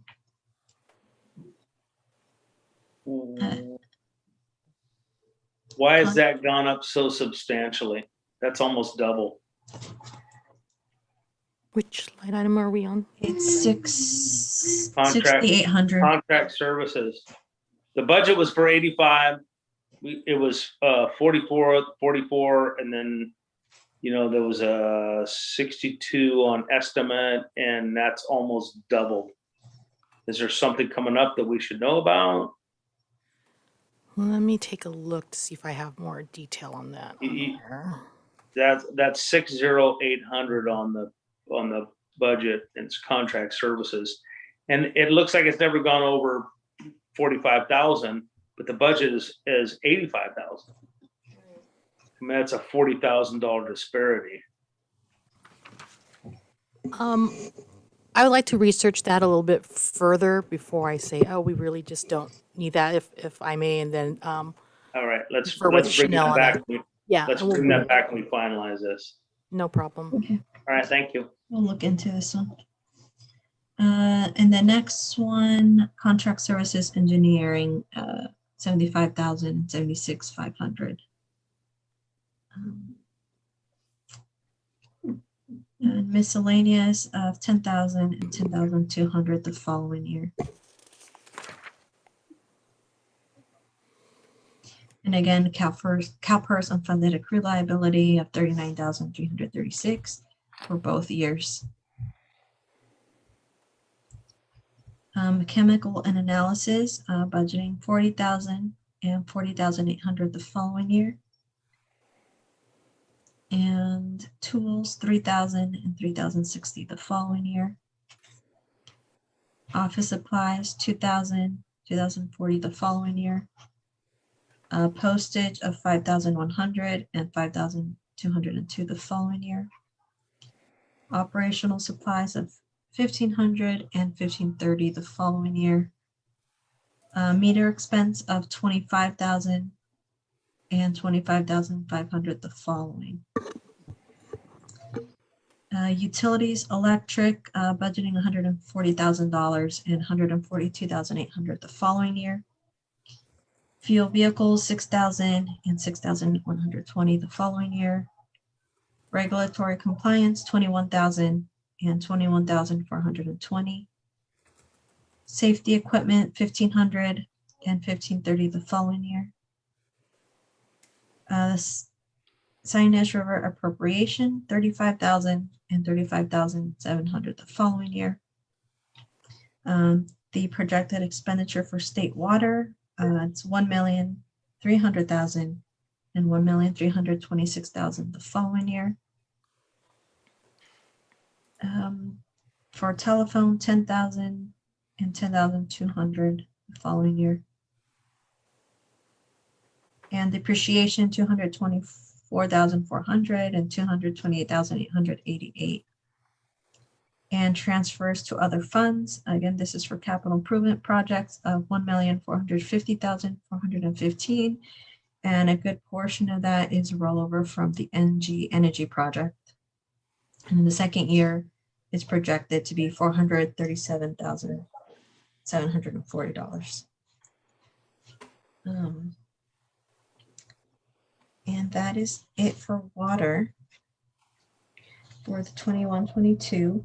I had a question Yes. for Rose, I guess. The meter expense, Yes. with this NG program, we're getting new meters. Is that what we're spending? Is that part of the deal? That is actually separate. I just actually wrote a note on my file that we can reduce that because that's the cost usually when we're purchasing new meters to replace out, ones that have been broken, need repair, and that'll significantly drop with the NG project. We'll still need to have a line item there for like the larger meters that get replaced, just so that we have a stock on hand, because you never know what may happen over the year. But that number will be reduced. I wanted to look at that a little bit closer, so I didn't do it haphazardly, and then bring something updated back. On the NG contract, how much of that is for replacing water meters? You remember just off the top of your head? I don't. I'll look through a little bit later if it's in the CIP portion. I wasn't questioning the amount. I just didn't know if that was what was included with that new. Yes, no, this item is not included for the NG one. Okay, all right, thank you.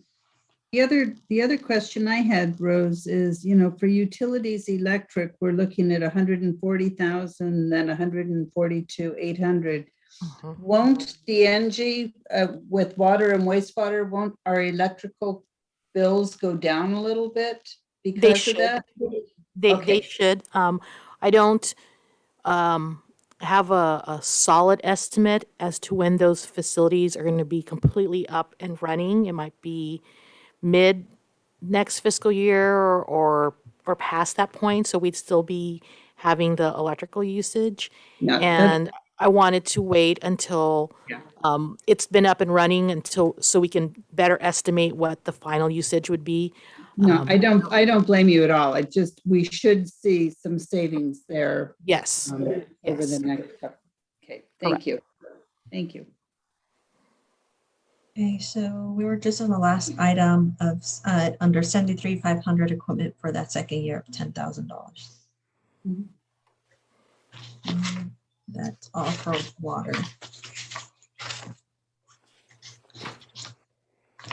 And we can move on to Chanel, can you go to page 180? Yes. You there? Yeah, I'm there. So it says operating and maintenance. That's like a spectacular number. 1819 was 1800, 1920, 8,000. 2021 went up to 387,000. What would cause that change? So this is a reporting difference where in the budget we show expenditures, right? but actually because the water and wastewater funds are full accrual accounting, we do not record the expenditures as expenditures, we capitalize them. So the actuals that say 0, we actually spent the money, but they're not recorded as expenditures, if that makes sense. Yeah, okay, I got that. Yeah. Well, okay, so the 18 and 19 budget was, and I don't have privy to that information right now, was probably at that 300 and something thousand, right? Yeah, the budget should have been that. Okay, so but your actuals were 1,800 and 8,000, and then so your budget is that bigger number of 387,000 and 236,000. Yeah. Okay, gotcha. I just thought that was a spectacular number. Yeah, and those get really confusing. If I can Right. find a better way to actually show that, I will. Right. Okay. All right. Okay. Proceed. So 21-22 projected depreciation expense 37,000, and 22-23 is 37,740. For capital improvement projects, it's budgeted for 100,000 for both. And those projects include water treatment plant facilities improvement, and water treatment plant, water meter upgrades are included in that second year. Supplemental well and water treatment plant feasibility and water distribution system improvements. And we'll go over these in detail in the capital improvement budget. Okay, so these next ones should go pretty fast. They're all special revenue funds. The first one is Fund 23, and that starts at page 186 with all the detail. The only budget line item here is the mobile home repair of $3,000. And we're budgeting that for both years. And the next one is Fund 025, the gas tax fund, page 190. For 21-22 for contract services, we're budgeting $85,000 for both years. Then for encroachment permit processing of 10,000. And I believe this is a typo on the second year. I'll correct that, and the final one should be 10,000 as well. And for annual street report, we're budgeting 2,000 for both years. And transfer to other funds for CIPs for fiscal year 21-22 is 393,146, and the following year is 50,000. Some of the projects included in that 393,146 is McMurray Road widening, the road maintenance project 2021, and road maintenance project 21-22, and that second year road maintenance project 22-23. Okay. The next fund, Fund 27, which is 194, Local Transportation Fund. The proposed budget for the Breeze Extension Pilot is 42,000 for both years. For Lompoc Wine Country Express, 20,000 for both years. For San Ynez Valley Dial 1,500. Transfer to reserves for Bikes and Trail Reserves, 20,000 both years. And transfers for CIPs of 10,000. And included in the 10,000 is for the San Ynez River Trail conceptual plan and feasibility study. So Chanel, we set aside 20,000 a year then for the river trail and bike path. Is that correct? Yes, from the local transportation planning. Okay. The city sets aside, I'm just wondering, we're getting to a point where we've done a lot of the preliminary work, and we're going to hopefully be getting to a point in the next couple of years where we're actually creating some of the river trail. Would council consider bumping that up to 50,000 for the next couple years, so that we can find matching grants so that we can get this work done? I heard you, Councilman King. I'm curious. I don't see Councilman Andrasik. I'm curious. I have a question. How much do we have in that fund right now? I'm right here. Oh, there you are. Chanel, do you know how much is in our river trail, bike and river trail? Not on the top of my head, but I can pull it up. Okay. Looks like 100,000. You get to a point where you can apply for grants, but they're usually matching grants. And if you have the money to match with it, it's easier to build to be able to do things than it is saving up 20,000 a year. So theoretically, we're going to be building our own bike path, say from the park all the way to, our part of that extension. We own the property. Well, So we know we're going to have that expense. At the present time, we're able to go from the park to Avenue of Flags. So it would be nice to be able to really put some money into building the darn thing. So would that bike path come out of the parks fund? Or would that be part of the park development? Cooperative. And I had another question about connecting the road from from Industrial Way. We talked about getting a route to the park. And would that be something in this part of the budget that we have to worry about? I know it's something we'll have to discuss it in the future, but we were talking about putting a road through the sewer plant or the next property. That is something we can talk about. I'm not sure that's appropriately dealt with through the local transportation funding, though. Those are restricted funds intended to provide transit opportunities. So building a road wouldn't fall into that category. It would be a capital improvement project. It would be, but it would need to come from different source of funding than the TDA grant. So I have the number for the what's on the reserve right now is 50,960, and then once we allocate the 2021 this year, we'll have 70,960. Yeah, which won't build more than 10 feet of bike trail.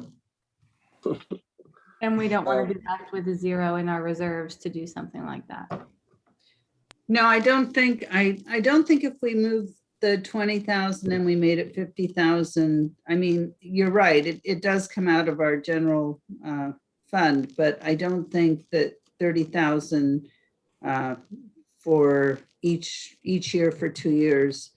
I would just like to get our pot to a point where we could go out and seek grants for matching funds. But I guess at that point, we could always go into the general fund at that point and come up with matching funds. So, all righty. I saw maybe one council member who gave me a smile. No, I think that you're on the right track. I think we should put some more money aside for the bike path. We're going to need the money for it anyway. Yeah. And it's just going to be in the bank for future use. And we know we're going to spend, $1 million on a bike path when it comes. This was something residents said they really wanted, that bike trail, the river trail. It's something that they wanted ever since we started the whole visioning process, and putting 20,000 aside is just, it's going to be another 40 years before it gets built that way. We have to go to a vote to the council on, or is this something we're going to decide tonight? It's just consensus with council. If I got to you and one other member who said, yeah, let's bump that to 50, that's majority, and we would change it from 20 to 50,000. Holly, I'm happy with bumping it. Well, Are you okay with that? Yeah, I'm Let- totally happy with bumping it. Let me weigh in on that. Right. You mind, Mayor? Of course. If I weigh in on this, look, we're really having an issue with access. You know, we want to put these bike trails in. That's great. You know, who knows how many people are going to use it. I mean, if we're going to spend $1 million for 10 people to ride on a bike trail, I mean, to me, that's a little pie in the sky. The problem I think that we're having right now is access. And you and I have been on this council, and so has Ed, for a long time. The Dales don't want to allow access to their property to make a bike trail down there. There are some other people that don't want to allow access. I know that the Jacksons don't want to allow access for a bike for a valley-wide access. So for us to shove a bunch of money into an account before we get any consensus from these people to actually do that, to me is like, okay, well, you're putting money away for a college fund for a kid that hasn't been born yet. I don't see that there is any problem with, if we do at some point in time get access to those properties, then you could take money out of the general fund to kind of work on that project, whether it be, you know, asphalt road or whatever the case may be. But for us to kind of tie up money into an account where we don't have any anticipation that at any time in the future, anybody is going to allow us access to their properties. Now, we also have an issue with going through the properties down on the end of industrial, because now that has been designated as a project. It's going to be commercial project, residential project, whatever the case may be, in addition to getting access through the riverbed, through the Zaca area where it is emergency access only. I kind of feel like, why are we going to tie up a couple of $100,000 when the baby hasn't been born yet? Okay, and my response would be that and please, Mr. Wolf, correct me if I'm wrong, but my response is that we are not building the San Ynez River Trail. We are building a portion of the river trail, seeking grant money to help us build it. And we do have the access from the riverbed and to Avenue of Flags. Pretty much. Jerkowitz has already said that he's willing to give us access. Mm-hmm. So we have a stretch that goes through Buellton. You're absolutely right. On the other side of the avenue, on the other side of the highway, we do have a lot of issues moving towards Solvang. But the residents of Buellton said that they wanted to see a river trail. And we are at a point where we have the ability, not the money, but the ability to build one from Avenue of Flags to the park. Is that yeah, as you noted, there's a final stretch in there that we would need to acquire access to, but we've had positive responses and discussions with the property owner there. So that is I believe, an accurate assessment of our situation. Yeah. Yeah, and it's taken us a long time to get there, Dave. We've been working on getting this acquisition. You know, we've got Zaca Creek Golf Course. We made agreements with the landowners down at the bottom of industrial that we do have a little easement area where we can put a trail. And putting $20,000 aside a year, I mean, it's a commitment, but it's just not gonna get us anywhere. So that's why I think the 50,000, it's going to be a carryover. We probably won't use it in the next year. We might not. I mean, but if we can build it up to the point where we can apply for grants and we have matching funds, that's going to double the bang for the buck. I just think that's this. I've been on CAG. I see how they're doing the 101 widening, and they're finding matching funds, and we need to start doing that too. I'll make a motion for the 50 and then we can go home. Madam Mayor, council members, if I can just ask a question of our finance director real quick. I want to make sure we're going in the right direction on this.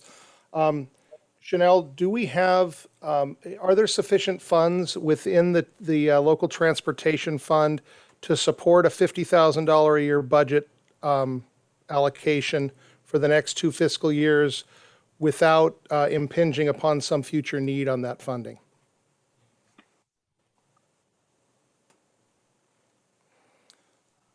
Well, is there 140,000 we have in there right now? Is that correct, or am I reading that wrong?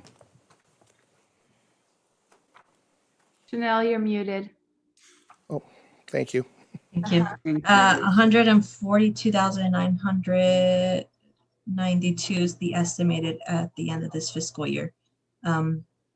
So we put in an additional 30,000 this 21, 22, an additional 30,000.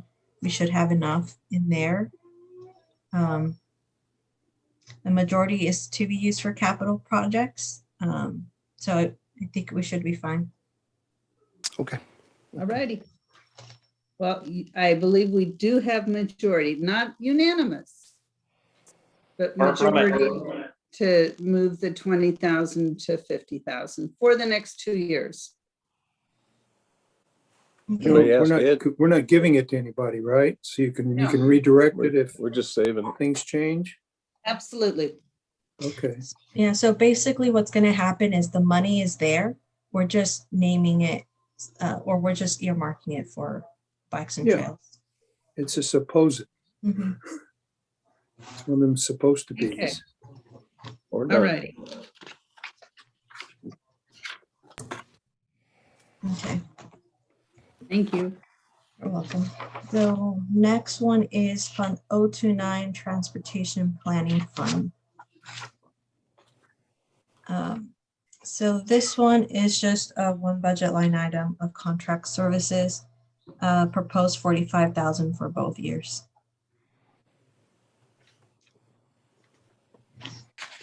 And the last special fund is Measure A. So the detail is on page 202. So transfer to other funds of 63,000 for both years. This gets transferred over to the LTF fund for the operations of the transit system. And then transfer for other fund CIPs are all capital. So 564,465 is budgeted for 21-22 and 22-23 of 210,000. Some of these projects are all road maintenance projects. And that is it on special revenue funds. And so now we're moving into the biggest budget, which is the capital improvement project plan. And so we can start on with all the details, which is page 212. That's where all the capital improvement projects start. So the capital improvement project includes it includes 7,460,837 for the first year and 3,290,000 for the second year. So we'll start with project 102, which is the storm drain outfall repairs and establishment. We're proposing $40,000 for both years for construction and improvement costs. These costs are going to come out of the general fund, which is Department 551 Stormwater Watershed. It's just the description of the project is repair various storm drains, outfalls with riprap, or other structures to repair erosion and reestablish proper energy dissipation due to vegetation overgrowth, damage, and wear. And what we added this year to the capital improvement projects based on GFOA recommendation is the impact on the operating budget. So the impact to the operating budget is expect to reduce operating budget in the long term after all age equipment and facilities are replaced. Do you have any questions on this particular project? Nope. Okay, we'll move on to page 213. Project 205, City Hall repairs. This is mostly for the roof. So $50,000 is proposed for 21-22 for construction and improvement. Funding is going to come out of the general fund for $50,000. And this is, again, repair for roof for City Hall buildings, including planning building. The impact on their operating budget is to reduce operating budget in the long term after all age equipment and facilities are replaced. So I'll keep going unless you have any questions. You can go ahead and stop me. Project 207, San Ynez River Trail. This proposes $50,000 for conceptual plan and feasibility, and $30,000 is going to come from the general fund, local transportation $10,000, and Measure A $10,000. And this is multi-purpose trail along the San Ynez River as recommended in the bicycle and pedestrian master plan. The impact on the operating budget will increase due to the creation of new facilities, and these costs are unknown at this time. We asked Greg if somebody can come in and sue the city for changing the direction of the funding. Are we safe to set the money as? I believe we are safe to set it aside and then to reallocate it later if that's the pleasure. These are not funds that were received from the state for a particular project. They were received for a class of projects, so that is within your power. It's a segregated funding then. Correct. Okay. Okay, we'll move on. Thank you. Project 212.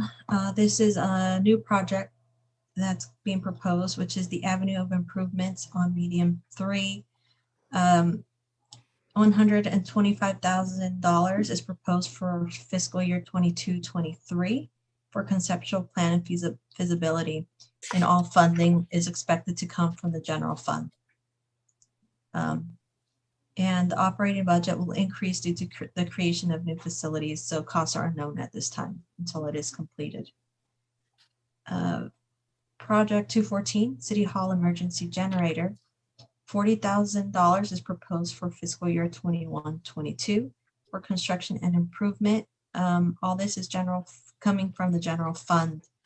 The replacement of the general fund at City Hall is expected, and staff has been working on applying for a grant to fund this project. And the impact on operating budget is annual permit fees will increase with the new generator. And project 217, Riverview Basketball Court resurfacing for fiscal year 21-22, $80,000 is projected for the construction and improvement. $80,000 will come from the general fund. Riverview Park's basketball court has cracks and raveling on the surface. It needs to be filled, and the impact on their operating budget in the long term will be reduced after all facilities are replaced. So this next one is the energy project. Because it is split between general water and wastewater, I kind of included just one particular item here and showed the allocation. So the 2021 number of the project is $4,547,947. I show a carryover, and this is based only on services charged through January 31st. So they still haven't billed us for additional services. So this carryover may change and the numbers could be less by the time the final budget is adopted. And just a reminder, all this funding came from the capital lease, or the loan, and it's already covered in the general water and wastewater funds. And in the long term, it is expected to reduce operating budget for all three funds. So next one, 307 McMurray Road widening. So for this one, we do expect some carryovers from fiscal year 2021. So for proposed 21-22, $17,000 is being proposed for design and permitting. $465,000 for right-of-way acquisition, $50,000 for project management and inspections, $200,000 for construction and improvements, for a total of $732,000 for 21-22. For the second year, fiscal year 22-23, $100,000 is projected for project management and inspections, and $300,000 for construction and improvement. The funding for this comes from the general fund and the gas tax. So for the general fund, the allocation is $725,000, gas tax $7,000, and for 22-23, it's $400,000. For next budget meeting, I'll sit down with Rose and come back, because it may have potential to have less of an impact on the general fund. Because when I was doing my quarterly report, I found that some of the gas tax money is carryover from project 1920 that has been completed, and it's still sitting in the account. So there might be budget savings that can be rolled over to this project. Good job, Chanel. Good catch.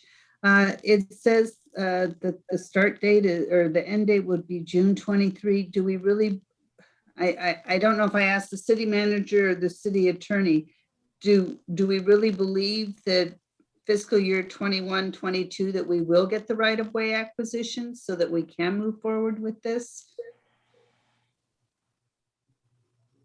I would put it this way. We've adopted a resolution of necessity. We're still negotiating with the property owner. But oftentimes when you then go to court, you ask for an order of immediate possession that allows you to move forward. It's the court saying that the project is proper, the need for the property is clear, you're going to fight over money, but you can have the property and begin moving on the project. So I do believe that in the next fiscal year, the city will be able to obtain the property and begin moving on the project. I think that's fair to say without, I'm not going to promise it, but I think we've been working on it for so many Sure. years. I appreciate your input. Thank you, ma'am. So the overall impact on the operating budget is expect to reduce operating budget in the long term. However, there will be some operating costs that are ongoing to maintain the road. So project 308, which is the North Avenue Flags Park and Ride. The proposed budget for 21-22 is $50,000 for both years for design and permitting. The funding for both years are going to come from the general fund. And this project is going to be this North End Avenue of the Flags. And the operational budget will increase as new facility is added, but the cost is unknown at this time. And project 319 road maintenance project. So this is another project that is going to roll over from 2021.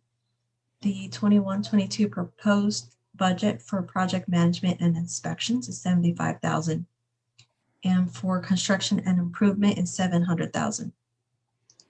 Funding is going to come from the general fund, gas tax, and Measure A. So general fund impact is $258,444, gas tax $279,569, and for Measure A, $236,987, for a total project cost of $775,000. And this annual road maintenance project includes all of Industrial Way. And again, expect to reduce operating budget in the long term after all facilities are replaced. However, due to type of wear and use of these facilities, operating costs are ongoing. So the next one is Project 320, Road Maintenance Projects, and this is 2021-22. So the proposed budget for 21-22 is $75,000 for design and permitting, $85,000 for project management and inspections, and $500,000 for construction and improvement. Allocation comes from the general fund, gas tax fund, and Measure A. The general fund impact is $235,945. From the gas tax is $106,577. From Measure A is $317,478. So this road maintenance project includes the Meadowview neighborhood, various repairs and maintenance throughout the city, including concrete repairs. And the impact on the operating budget is expect to reduce operating budget in the long term after facilities are replaced, but ongoing maintenance may be necessary. And the next one is Project 321, Road Maintenance Projects for fiscal year 22-23. So 22-23 proposed budget is $150,000 for project management and inspections, and $1,150,000 for construction and improvement, for a total of $1,300,000. The proposed allocation is $1,050,000 from the general fund, $50,000 from the gas tax, and Measure A, $200,000. The road maintenance project included here includes all of McMurray Road. And impacts to the operating budget, it expects to reduce the operating budget in the long term, but there's wear and tear that may need some maintenance in the future.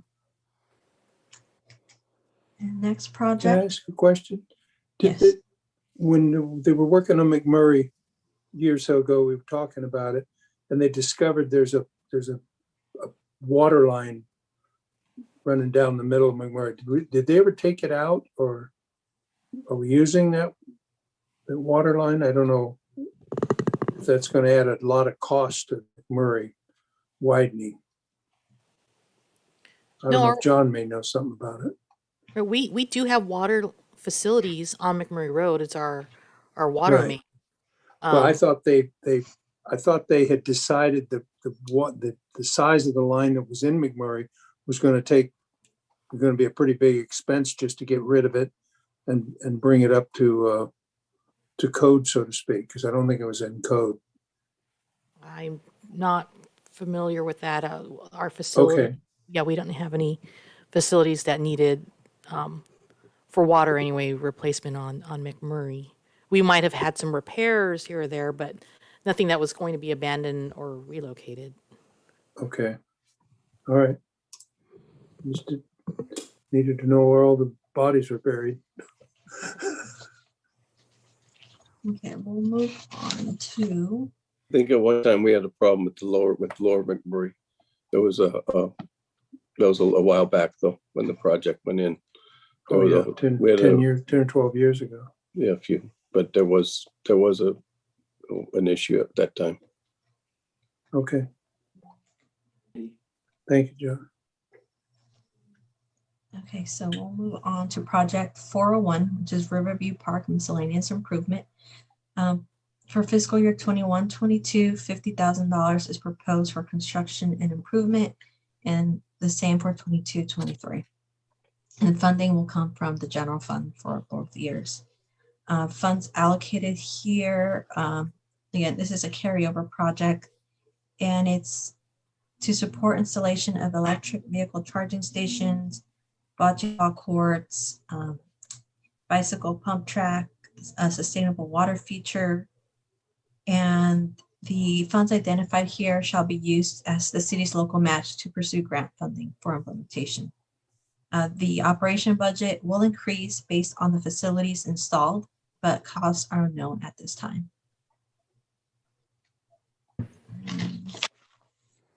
Next one is 603, water treatment plant facilities improvement. For fiscal year 21, 22 and 22, 23, $150,000 is projected for construction and improvement. The cost of the funding source will come from the Water Capital Fund. Various repairs and replacement of water treatment plants facility, including source pumps and production, storage, treatment, and the work is ongoing.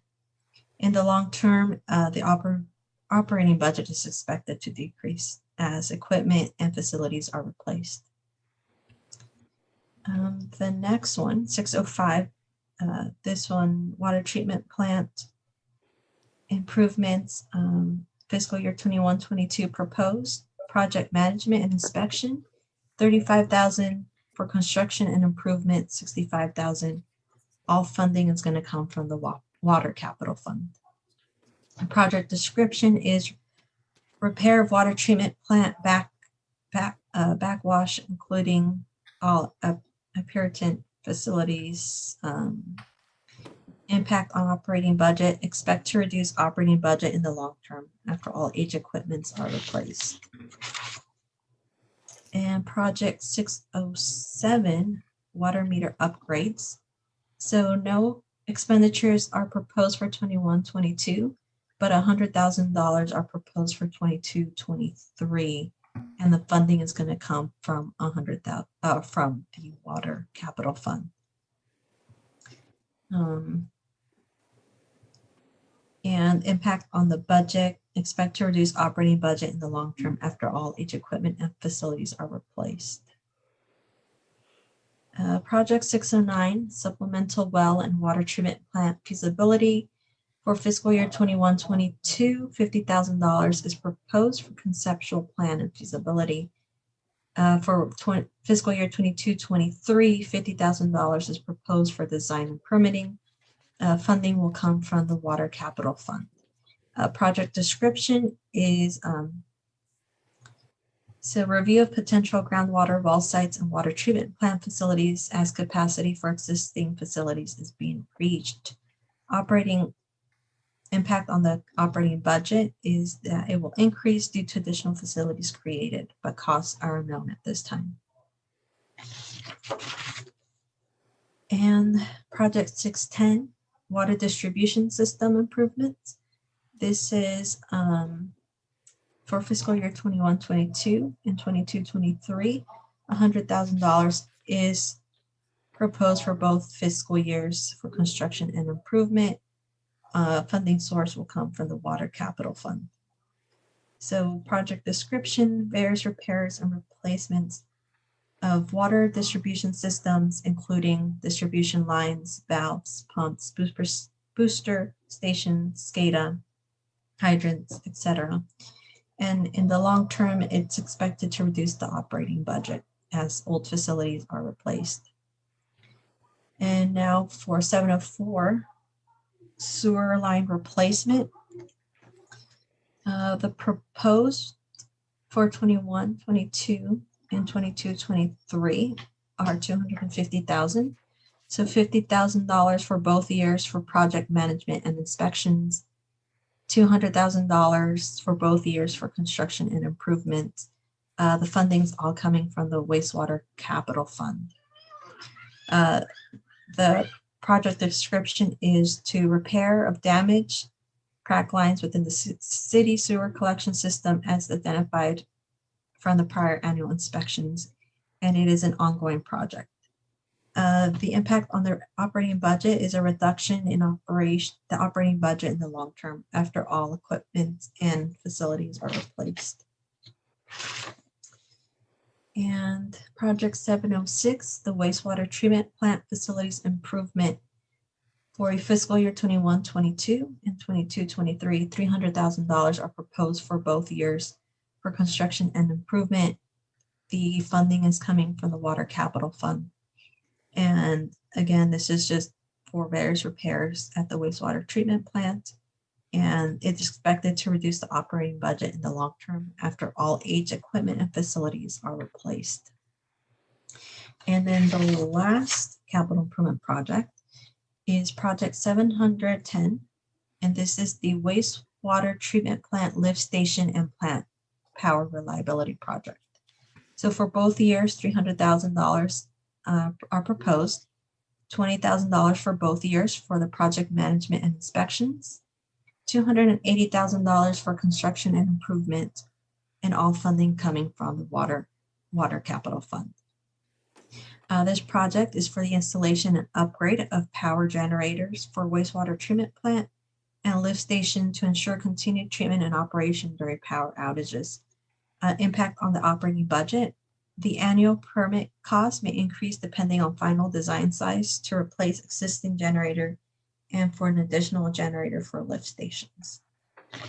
So if you have any question on any of these, you can direct them to me or Rose. Nope. No question. Thank you very much. I just had a quick one. On page 45, it says that we have about $7.6 million in the general fund reserves. And the reserves are available to cover CIPs totaling $2,617,525. The CIPs totaling the $2.6 million. Is that for the 2 years or is that for just our next fiscal year? That's just for our next fiscal year 21-22. Okay, so after we do our 21-22, we should still have approximately 5 million in reserves. For the general fund? General yes. fund reserves. Yes. Yeah. Okay. All righty. That was all I had. Does anybody have any other questions? Compliments for our finance director? No, just good job. Thank you. Thank you. That means a lot coming from you, Ms. Lewis. You work with numbers every day, so that is very comprehensive. Well, thank you. Quite a compliment. Well, Chanel did a good job. Yeah. Thank you. Everybody, city staff, everybody really put a lot of work into their department's budgets, and it was really long, really comprehensive, but hopefully our next meeting will be a 10th of this time, just to go over a couple of shorter items. If there are no other questions or compliments, I really want to move on to the city manager's report.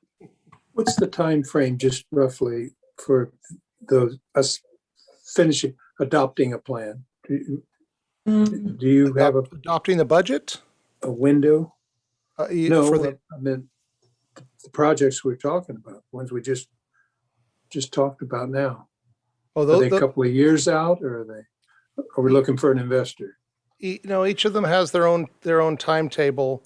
Okay. It's included within the budget document. Some of them are short term, a year or two. Some of them are much longer term.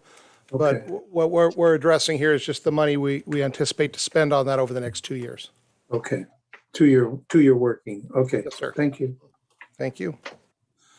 All right. Madam Mayor, members of the City Council, before I begin the city manager's report, I know that Lieutenant Green has been waiting patiently here, and he would like to have a moment of your time. So, Lieutenant Green, you should have cut in 2 hours ago. Actually, I've been analyzing the facial expressions here and seeing how this works out with the budget, and it's quite interesting for me to hear your guys' budget. It's been a little interesting, and also understand how you guys interact. It's been very educational for me tonight. However, what I wanted to do was basically address you guys, Madam Mayor and Council. It's been a little over a year since I was assigned to come back to the Valley, and I appreciated being able to come back home. And I think that coming back during the middle of a pandemic, at the beginning of a pandemic, was a bit challenging for everyone, needless to say.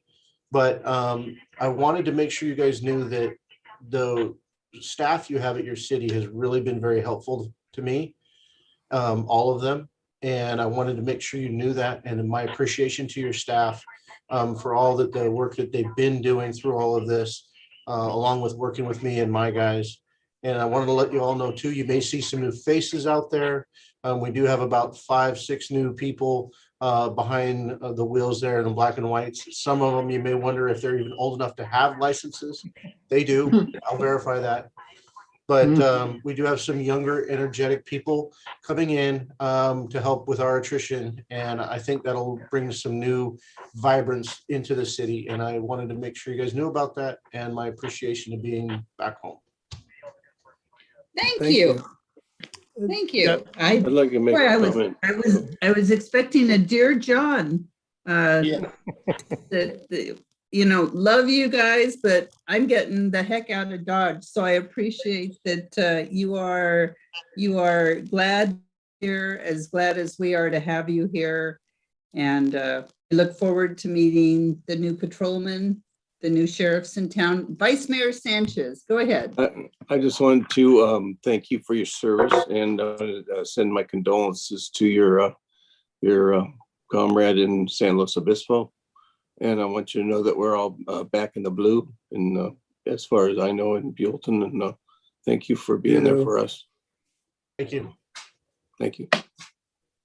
I'd like to thank Lieutenant Green also for just the service that we get on a day-to-day basis, the responsiveness we have with both him and members of his team, and just the overall communication that I've received from the Sheriff's Department over the last year. It's made it very easy for me to keep you all informed, as well as ensure that we have everything we need to have placed where it needs to be placed. So thank you very much, Jeff, for that. I really appreciate it. And if you would, as the new deputies come online and they're driving through town, have them stop in and say hi at City Hall when they get a chance. Oh, we can do that. That'd be great. Definitely. Thank you. All right. Thank you very much for your service. Thank you for all you do. You have a fan club with Buellton City Council. So thank you very much. Thanks. All right, Madam Mayor, members of the City Council, real quickly. As the mayor mentioned earlier, there is a City Council workshop a day after tomorrow. That's Saturday, the 15th at 9 a.m. That's at the Williamson Barn located at 202 Dairyland Road. Again, 9 o'clock on Saturday morning. We hope to have you out of there by noon, but it's your call when you want to leave. So let's see. I'd just like to make an announcement. I had a conference call with the Public Health Department today. And just as a general update, despite the big news that came out with the new CDC recommendation regarding vaccinated persons not requiring masks anymore, in the state of California, at least until the California Public Health Department makes a change, masks are still required. The CDC recommendation does not trump the California Public Health Department. And likewise, the county public health department will need to make any changes that they are going to make after the California Public Health Department decides to do that. So there will be a little bit more time. At this point, the governor's office is anticipating that masking requirements will remain in place per California Department of Public Health order until June 15th, but we'll see whether or not that date slides a little bit. And then lastly, I'd just like to remind you all, we have a target for the meeting of May 27th, which is 2 weeks from tonight, to be our first meeting in person here. We will be doing some testing of our audio video system to make sure it can accommodate that. We will want all of you, if we do have that meeting in person, we'll want all of you to bring the device that you're currently using to access Zoom with you to the dais so that we can all access Zoom together. That will make life a whole lot easier. And we still have yet to determine what the public attendance will look like here. We may want to have a couple of meetings with very limited public attendance until we figure this out, and then we can rearrange the seating so that we can accommodate social distancing or whatever those new requirements are after June 15th. And with that, I am happy to answer any questions or just conclude my report for the evening. Council, any questions of the city manager? No, ma'am. None here. All righty, then I turn it over to Mr. Murphy. Ma'am, the city manager and I have spoken, and in light of the late hour and the fact that the two items on which we were going to brief you are not vitally time sensitive. I may give the council an attorney-client privileged email briefing, but we do not need to go into closed session tonight. Yay. That's probably the nicest thing anyone's ever said to me. Thank you. Alicia, I promise you, this is like a once every 2 year marathon. And it's just, yeah, this only happens once every 2 years, and it happens every 2 years. So I appreciate everybody's patience. I really appreciate the cancellation of the closed session. And I am at 10:36 adjourning this meeting. We'll see everybody hopefully Saturday at the Williamson property. And if not, I'll see everybody in person at our next council meeting on May 27th. So 27? Yep. 27. Thank you, Right. Chanel, for all your hard work. You're welcome. Yeah. Good night, Great everyone. job, everybody. Hey, Good good night. night. Good night. Good